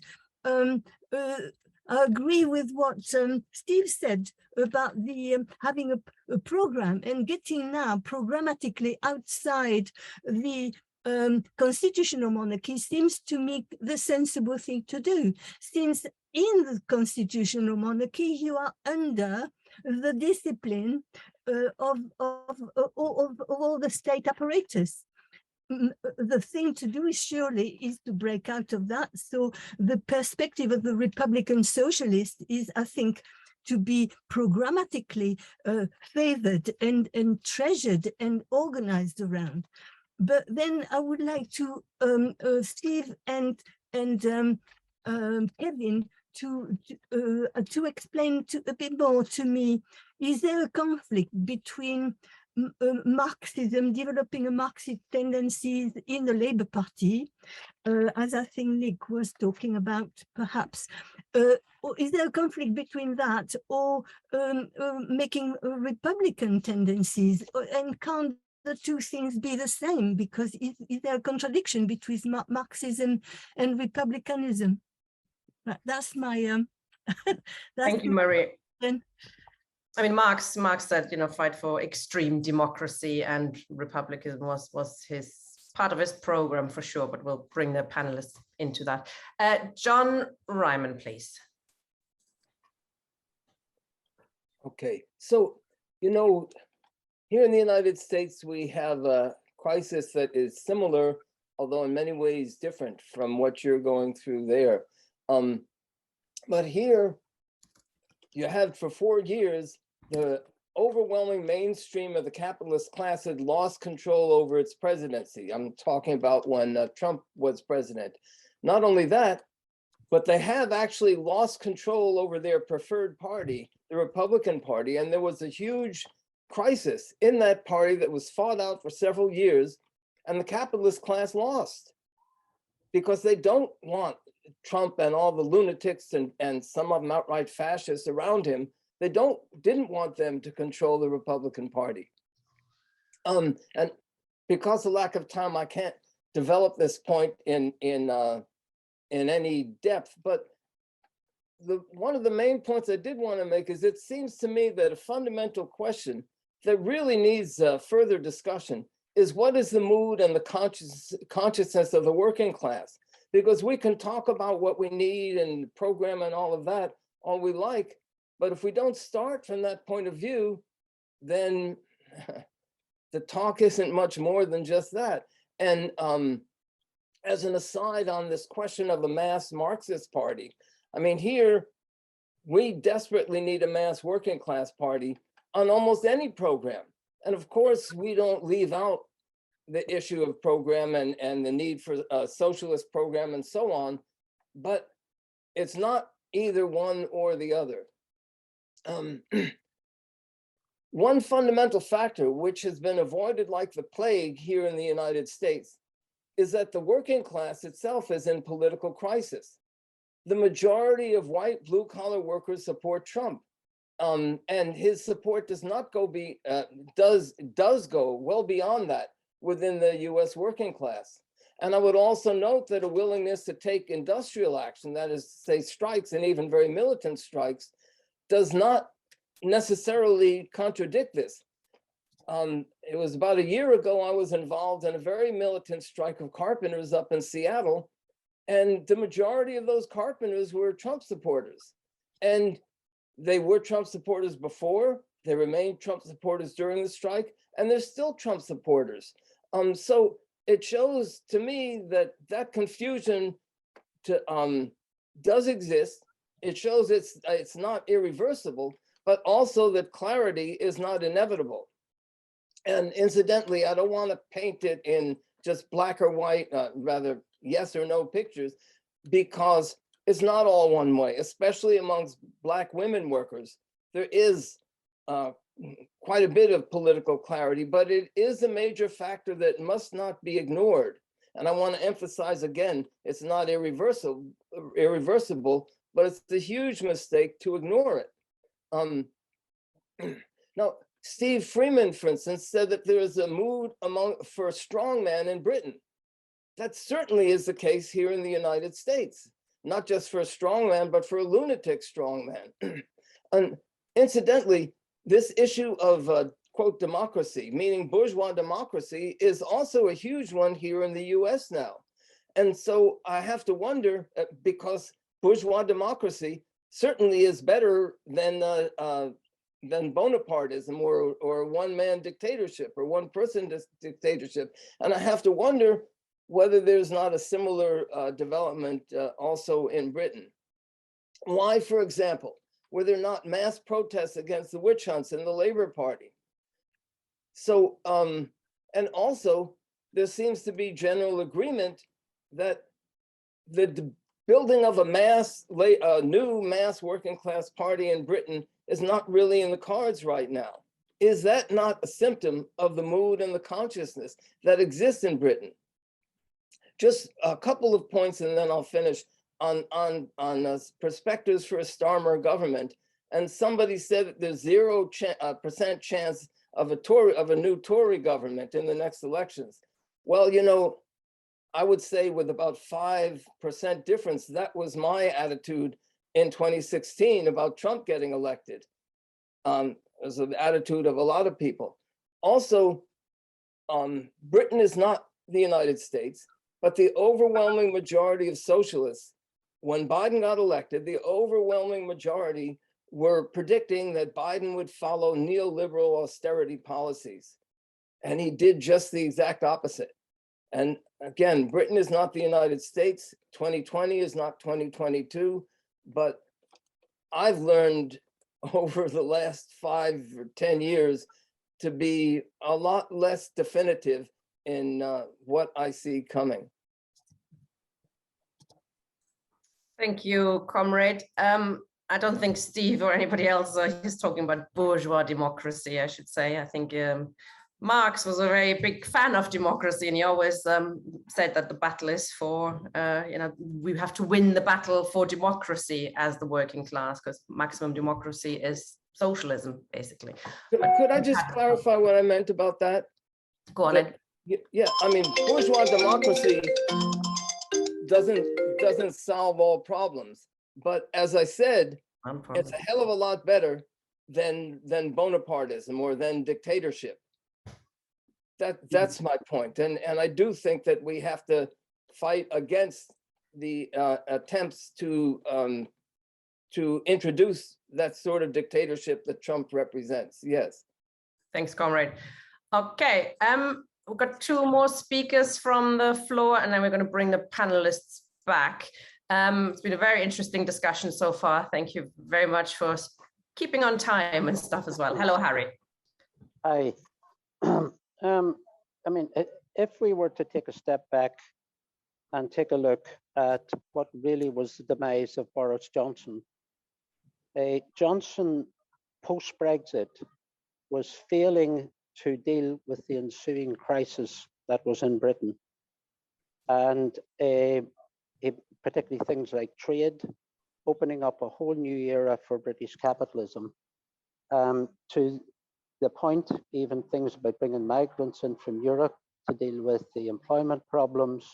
It was an ensuing crisis that was building, which was the real underlying reasons why he had to go. Liz Truss, who took over, was faced with the same problem, and her approach in reality perhaps did not fully understand the crisis. And huge expenditure program that was going to be massive borrowing, and a reaction that came from particularly one unexpected quarter, and that was the stock market. And the stock market, the corporations refused to buy the bonds, and in so doing, almost crashed the British economy had it not been for the Bank of England to step in. And that demonstrates a particular weakness in British capitalism. It is correct, as many people says, that it is an international crisis in capitalism, particularly since the Putin war, but also the energy crisis, which is outside, by the way, very largely the Putin war, Saudi Arabia in particular, but it's a crisis in capital. But the emphasis is British capitalism, the 5th largest economy in the world, which is very concerning, particularly for European capitalism. If it crashes, the domino effect of what may happen. Any incoming prime minister is going to be faced with this crisis and the limitations on what they can do, because the corporations control the Conservative Party and largely now is controlling the Labour Party as well. Taxation, where the money is going to be very, very limited in what they can do there. So whether okay, so whether or not it's a Labour government, they're going to be faced with this crisis. Very quickly then, Tina, I mean, at the moment, we cannot say campaign against people voting for a Labour Party. There are illusions in Labour. Liz Truss galvanized the voters. They want the Tories out. There is one alternative to the Tories, Labour. And we have to go with that trend, but at the same time, we have to explain the limitations and the crisis that Labour does not have a programme to fundamentally transform society. I'll move on very quickly, Tina. This new workers' formation, I think we're limited on what we can do in this new formation. I cannot see any formation developing inside the Labour Party. The Labour Party's got the apparatus. They will crush it irrespective of what happens. The second thing is I don't see the unions in any immediate that they're going to set up and create a new formation. I can't see that on the agenda. Our only option is to unite the forces that we have around us, a program and a Marxist program, and bring those forces together. It's not only outside the Labour Party, even though I think we should have some support to the rank and file of the Labour Party and the unions, it's also largely, I think, going to be outside the trade unions as well. And that's going to be limited on how effective it's going to be. We don't know. The only option we have is to bring them together at this current and unite on a program that some will agree to, probably not all will agree to. That, and time is not on our side. I think that's our first protocol that we need to do now. Thank you, comrade. Sorry, we've got 2 more speakers from the floor. I'm sorry to rush you along, comrades, but we're trying to finish by 8. Matthew, please. Yeah, okay, thanks, comrades. It's been interesting. I think the thing is that first of all, it's to actually understand the depth of this crisis. I mean, the crisis as a word, obviously, it really doesn't begin to estimate how bad it is. I mean, the thing is, if you look at it, actually what the capitalist class has been doing is using the state in order to bail itself out for the last 30 odd years. And essentially what it's done is use the mechanism, and we see that particularly obviously in the crisis of 08, 09, in which they basically created vast amounts of debt taken by the state. And actually what they did, of course, was, I mean, while they essentially reflated, in contrast to, I mean, all of this is obviously run through the US in particular, which is, of course, as an imperial hegemon, every capitalist economy is compelled to follow. That, instead of actually using, the ideas of, say, Ben Bernanke, of course, is to distribute money to the masses so they keep the economy going, who was the chairman of the Fed at the time, what they did, of course, is to distribute money to themselves. And actually what you've seen is vast amounts of money being created and being given to the capitalists. So you've seen this enormous growth in the wealth of a tiny minority. at the expense of the masses. Now, the thing is, of course, what they're doing now actually is an effort to try and reverse that process, and now to try and make the working class pay for all this debt.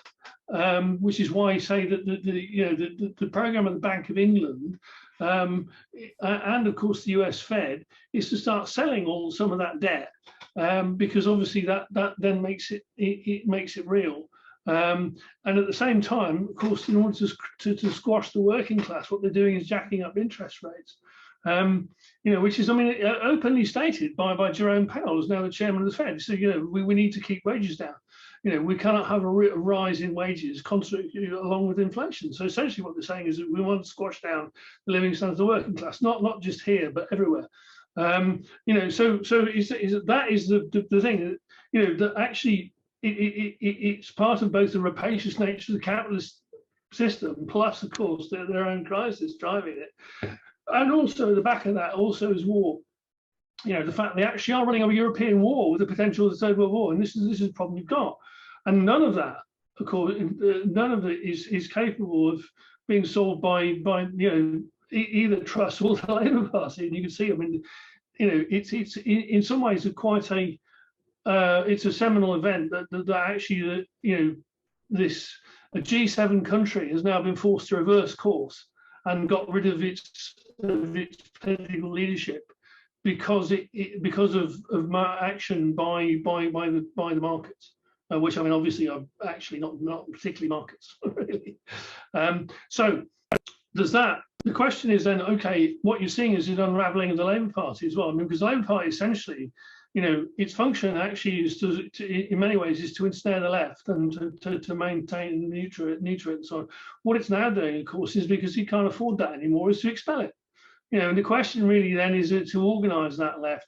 Particularly, obviously, that layer of people who came towards Corbyn, not for any loyalty to the Labour Party, but looking for a political solution, and that really is the task in front of us. I do agree with some of Harry's remarks, actually, but I mean, I think we need to be a bit more profound. Anyway, I'll leave it there because obviously I've got much time. Thank you, Matthew. As I said, with this discussion, we'll go on and on. We'll have lots of chances to discuss this. The last person from the floor is Anthony. Hello, comrade.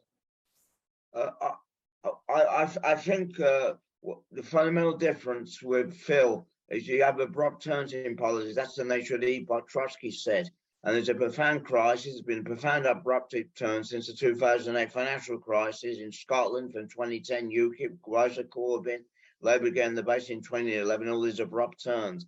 I think one of the points that Nick raises is why the left lacks confidence, and that is the effect of 1800 and all those contradictions which are still working itself out in those societies and in the world. But the liberal capitalist offensive is still having its effect. But the middle class are being pauperized now, and that's why they're breaking for capitalism and going Marxist and Trotskyist. I'm very confident about revolutionary change. All my friends in the 20s and 30s, not just in this country, but in English-speaking world on Twitter and Facebook, are Trotskyists or communists. But I think I think we also got to what's caused the financial crisis, a civil war in the ruling class. But my dad says sometimes I wanted to stop Truss because of Europe, because of what she's doing in Ireland, the protocol, friendly American and the EU trade, breaking up the British state of Irish unification of Scotland, but it produced a mass radicalisation in the working and middle class. I mean, Harry Cole said Labour could get a majority of 300 seats. I mean, you could see the contrast yesterday. Stormer was very, very concerned, very critical of him. But today, he made a very demagogic speech about raising standard of living, higher wages, raising benefits, and reversing one of the trade union laws in 2016. And he got a standing ovation. And all the left reformers who got up to left out the way, but we'll go back to that party. And we got to go through that experience. I mean, in the 1930s, and Ivan Bevan was expelled from the Labour Party. Then he became Health Secretary after the war and brought the reforms in. There might be more reforms in 45 to stop a revolutionary threat, but there's revolutionary possibilities. Kevin's talks are very good on the Labour Party about propagandism and reformism and sectarianism, and you got an approach to win the masses over there with New Labour and social democracy. But we might be chance for independent left candidates to try and get readmitted into the Labour Party, get back in, or try and get votes elective. The key thing is called a revolutionary party. That's essence all I'm saying. We can't, if we're ultra left, we cut off from the base. And capitalism may want these reforms. It's like a revolution. And also, the further pressure of the base, a whole number of factors, as Lenin said, the federal revolution came about for a whole number of factors. And as I said, Larry Solomon find a similar situation. I'll leave it there. I've said what I need to say. You certainly did. Comrades, thank you very much for contributing. We had over 100 people in the meeting, which just surely shows that it's an interesting question and comrades are interested in discussing ideas. I hope that the panelists, in your summing up of perhaps 3-4 minutes, if you can, focus on what do we do now? How can we move forward now? There have been a few concrete suggestions. I'm sure nobody claims to have the answer, the blueprint, but where should the left now focus its energies on? I think we will have to get a grip on. On that happy note, Graham, go first.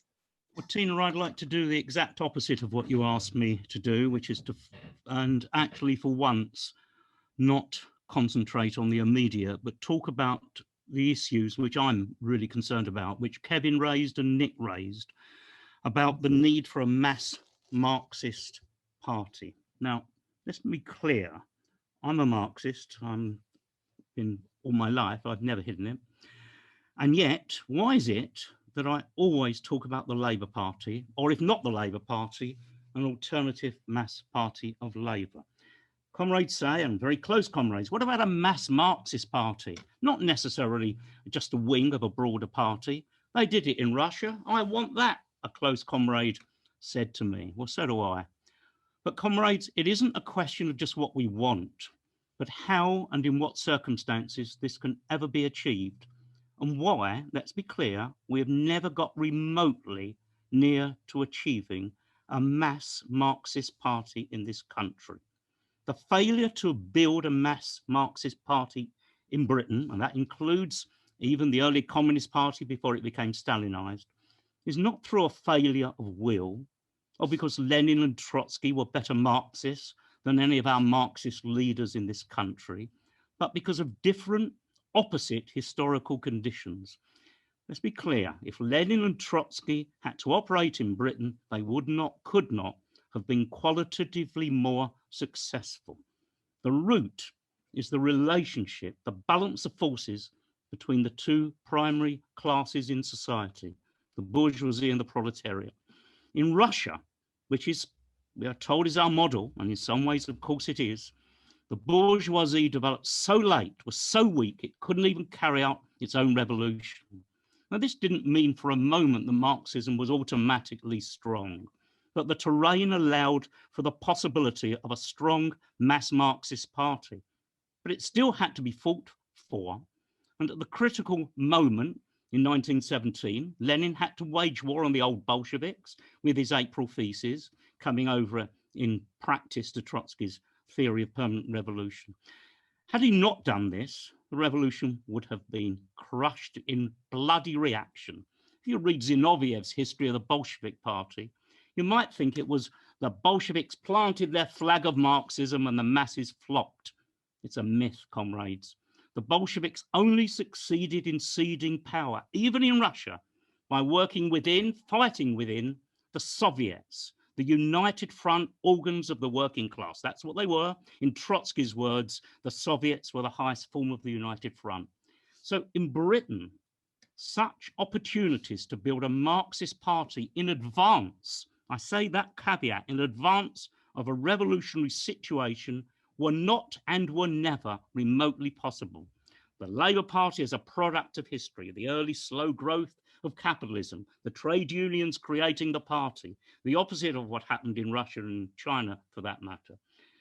So for today, short of a revolutionary explosion in which relationships between the classes will and maybe and will be transformed, any talk of an independent mass Marxist party in this country is not possible, and it's just something we want. Now, that does not mean that we don't put forward a revolutionary program, as long as we understand what that means.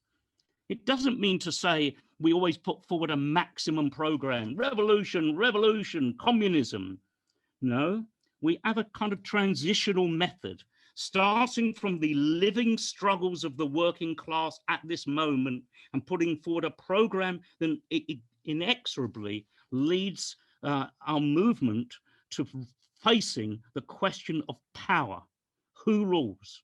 Now, that is absolutely right. And if comrades are saying we need a united Marxist formation, well, if we can reach agreement, that's great. But that still begs the fundamental question.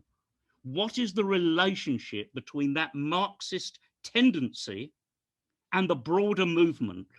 And we will not resolve that by just pretending that we can be the mass Marxist party, but on the contrary, we need to lay down markers on how we connect with the living organizations of the working class, the Labour Party, the trade unions, or whatever. Oh, that we could wish them away, but we can't. Thank you, comrades. Thank you, Graham. I think you meant me when you said a close comrades of you who's had arguments about that. It was you, comrade. Yes. I don't think a mass Marxist party, you misunderstand what I'm saying. I don't think a Marxist party would be mass now, just like the Bolsheviks weren't mass before the revolution. They turned into a mass party once there was a revolutionary upsurge and people were looking for answers. I think that is the key, to be prepared with a program of Marxism for when there's a revolutionary upsurge. So, you know, I think there is a space for the Marxists left to get together and formulate a Marxist program, not in the hope that we're building a mass smart party now of the working class, but that we are prepared with a serious program. And I quite agree with you. It's stupid saying socialism now.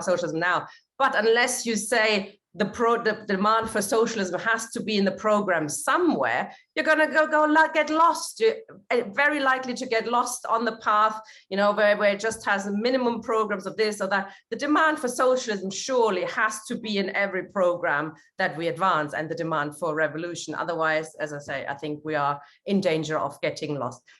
I'm going to shut up now because I'm only chairing this meeting. But you picked on me, so there you go. Roger, please, you're summing up. Yeah, right. Well, really, there's so many things come up that I would love to answer all the points, but I can only obviously deal with a couple. And I should start by answering the question that you asked me before, Tina, which was, you said, why have parties like Tusk and all the other little left parties, they're not even parties, but candidates, why have they never got any significant support? Well, it's not because people don't like their policies.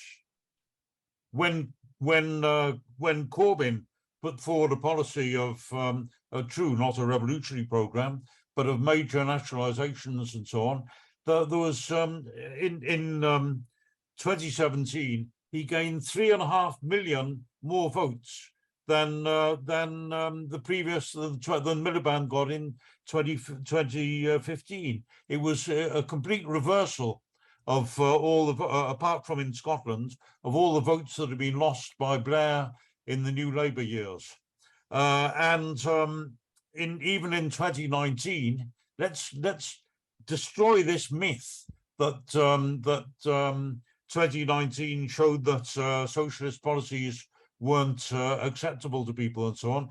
Nevertheless, even in 2019, the Labour Party under Corbyn got more votes than under Miliband in 2015, Brown in 2010, and even Blair in 2005 when Labour won.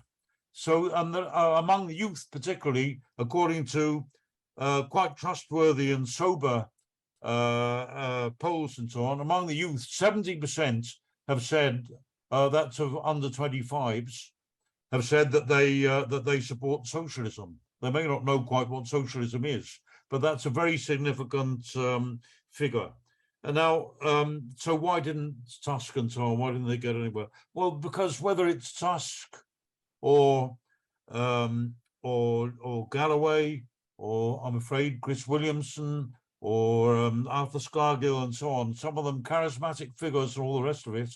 The point is that for the working class, parties aren't built around individuals. It's all right for the bourgeois.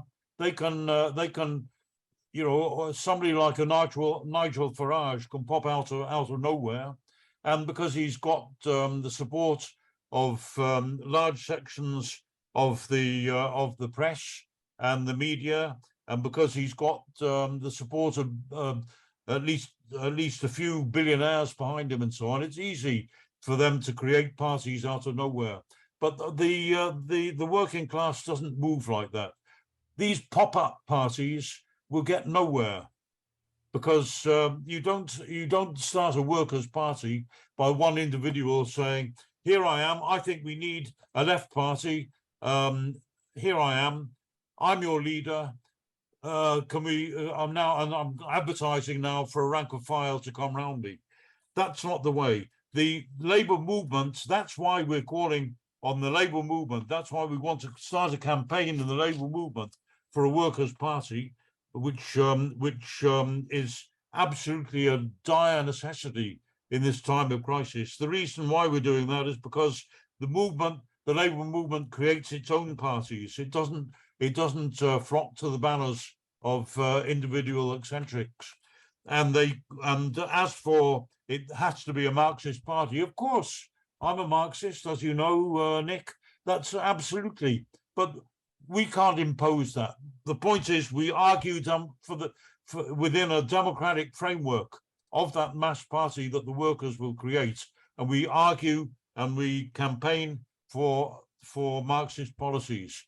The Labour movement will create its own leaders. The Labour movement will create its own policies. The Labour movement will create its own programme. And that's what we're campaigning for. Thank you, Roger. Steve, you've been asked by a couple of comrades if the Republican Labour program isn't a Marxist program, and if so, why don't you say so?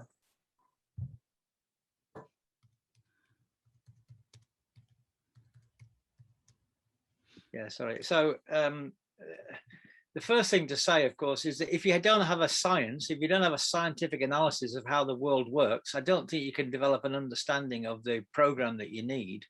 So I'm in favor of science. I mean, if you get, the problem we have is everybody agrees with the Marxist program, but as soon as you get 20 Marxists together, you've got 10 different programs and about 15 different parties, unfortunately, because just saying Marxist program, we'll stick our hands up as if that's sort of like it's all solved. It isn't all solved. So we have to work concretely, not just in some abstraction. We want Marxism and a Marxist program. We have to really work that way. Republicanism, the RSDLP, if we go back to the RSDLP, was a Republican Socialist Party. If you look at its program, the program it fought on is absolutely clear. It was fighting for a democratic republic. It didn't become a mass party, and I agree with what Graham said. It didn't really become a mass party until it was in a republic after February 1917, because the February Republic opened up such a crisis within Russia that the people flocked to the RSDLP and the membership went up. So if we could have a republic here, we'd probably have a mass Marxist party as well by that same kind of token. I'll come back to the Democratic Republic. I wanted to go back to something that John Ryman said. And just to emphasize, I think that the fight for democracy is a never-ending struggle under capitalism. It's a bit like the fight for wages. You might say, well, if we fight for wages and we get a wage increase, once we got a wage increase, we can go home. That's end. We don't need any more wage struggles. As if the bourgeoisie won't come back and take the wages off us again as quickly as they gave it to us. And it's the same with democracy. If we win democratic advances, the capitalist class will fight to take it off us.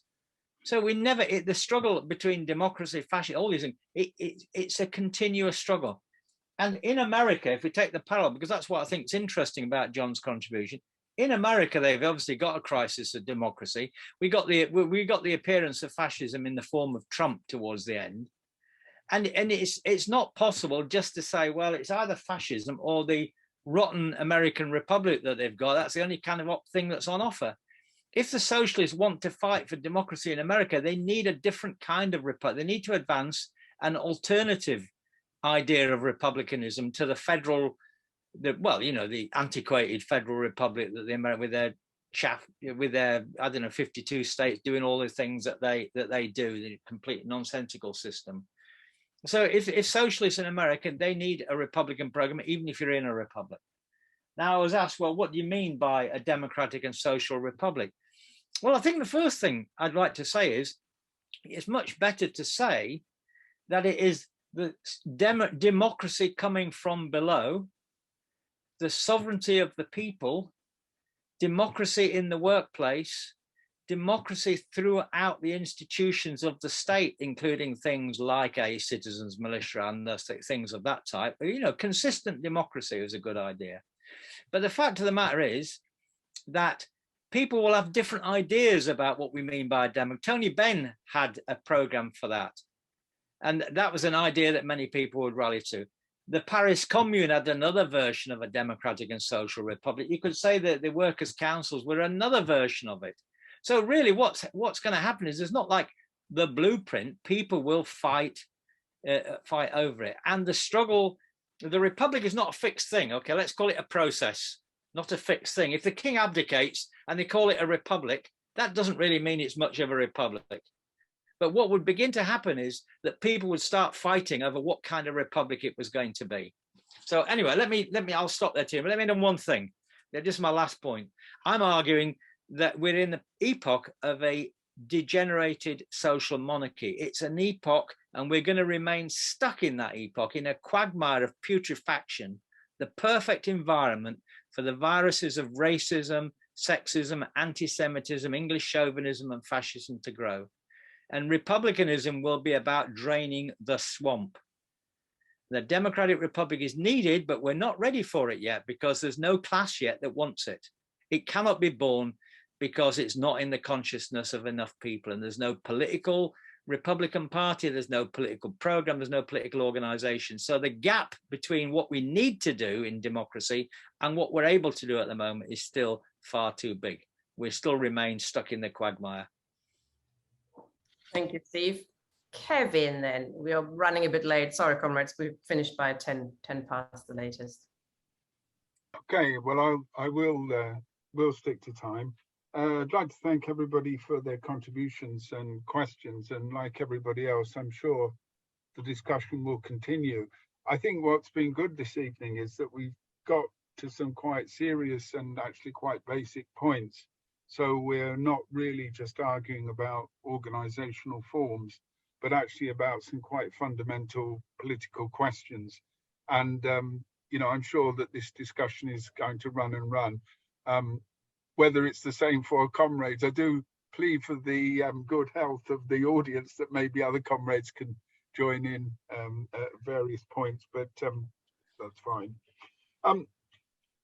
Graham talks extensively about the historical experience of Marxist parties, and I think there is a lot to be gained from looking at historical experience, and in particular to look at the peculiarities of particular countries and indeed the generality of experience. So I'm not going to go into long involved historical discussion, but I think Graham's right that the British experience of labourism, of trade unionism in one of the world's predominant imperialist powers does give British experience, a very different character, which is why I've been emphasising when I talk about the Labour Party, and I use the Leninist formulation of a bourgeois workers' party.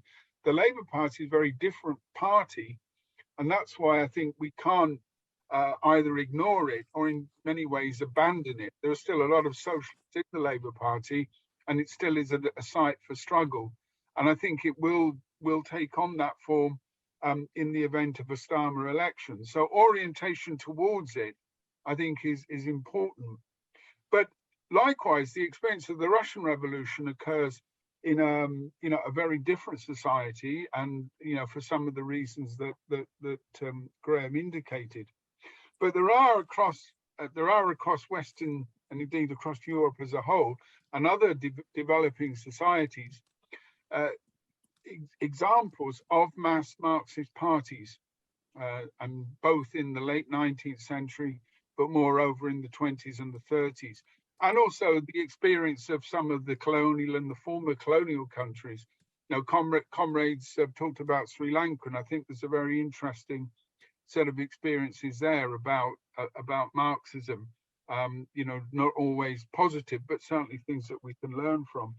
So I think that that simply to base our arguments on a very limited range of experience and to really just focus on what somebody in the early 60s called the peculiarities of the English, by which they meant the British, I think, in the wider sense, I think is wrong. But there is a fundamental question which was debated by the early socialists and indeed has constantly come up. And that's the issue of how we develop a socialist consciousness. That's how we break with bourgeois society, how we break through the power of bourgeois society, all the ideological and the cultural and the political obfuscations and mystifications of that society. And I think that is our, you know, our fundamental goal and is our fundamental problem. And it seems to me, you know, John Ryman refers to the way that workers in the carpenter strike in the Northwest United States could be quite industrially militant, but also still have reactionary political ideas.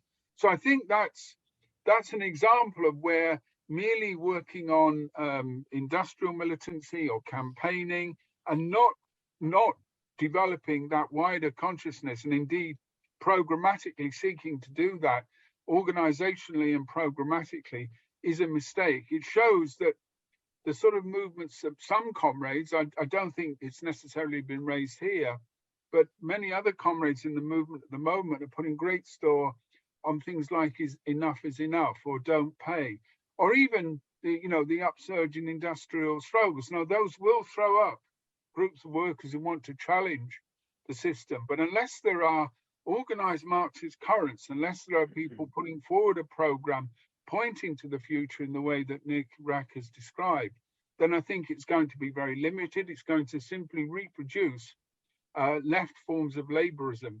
And it's that decisive break. It's really setting up a counter ideology, a counter hegemony. You know, we've been throwing Gramsci around, so I'll bring in that wonderful word that seems to mystify people, hegemony. We need to develop that sort of consciousness, both through a program, but also through patterns of activity. Now, I think that means that at the moment, that not only do Marxists need to talk to each other and need to continue these sorts of discussions, but they also need to fight where they are. So if there are comrades still in the Labour Party, they should do that. Comrades like me have been expelled, will fight in the LLA, work with other comrades in other groupings in the same way. But I think the urgent task, particularly given the illusions that there will be in the Starmer government and the continuing weakness of socialist consciousness, much less a revolutionary consciousness, makes that our prime task. And meetings like this are an important part of that, but they're only a very small beginning. But if we don't realize what our main goal is, and if we don't realize the difficulties and how we can overcome that, then I'm afraid I think we're doomed to simply remain within the very limited politics of labourism. The comrades have described that here. Comrades know what the problem is. I think the disagreement is really how we achieve that, and in some ways, how far we can confront it and break with it. Thanks, comrades. Thank you very much, comrades. That was a really interesting discussion. And as Kevin said, I think we're actually starting to maybe divide ourselves a little bit, but in a comradely way, where we're discussing different outlooks and different ways forward. And these are important issues to discuss, and hopefully we can continue them together in a democratic and transparent way. I think the LLA, they could, for example, host a range of or a series of discussion meetings on program and party, looking at Marxism, looking at Labour Party, etc., in a more concrete way in terms of how we can change society and how it has been changed in different societies, etc. So we've got Lives of the Left next Thursday again, and we're looking at Frantz Fanon, and that should be an interesting session. But this discussion will no doubt continue and thrive and become even more pertinent. Thank you all for joining us. As I said, we had over 100 people in this meeting, and it's certainly been a very interesting discussion. Thank you very much, comrades. See you soon.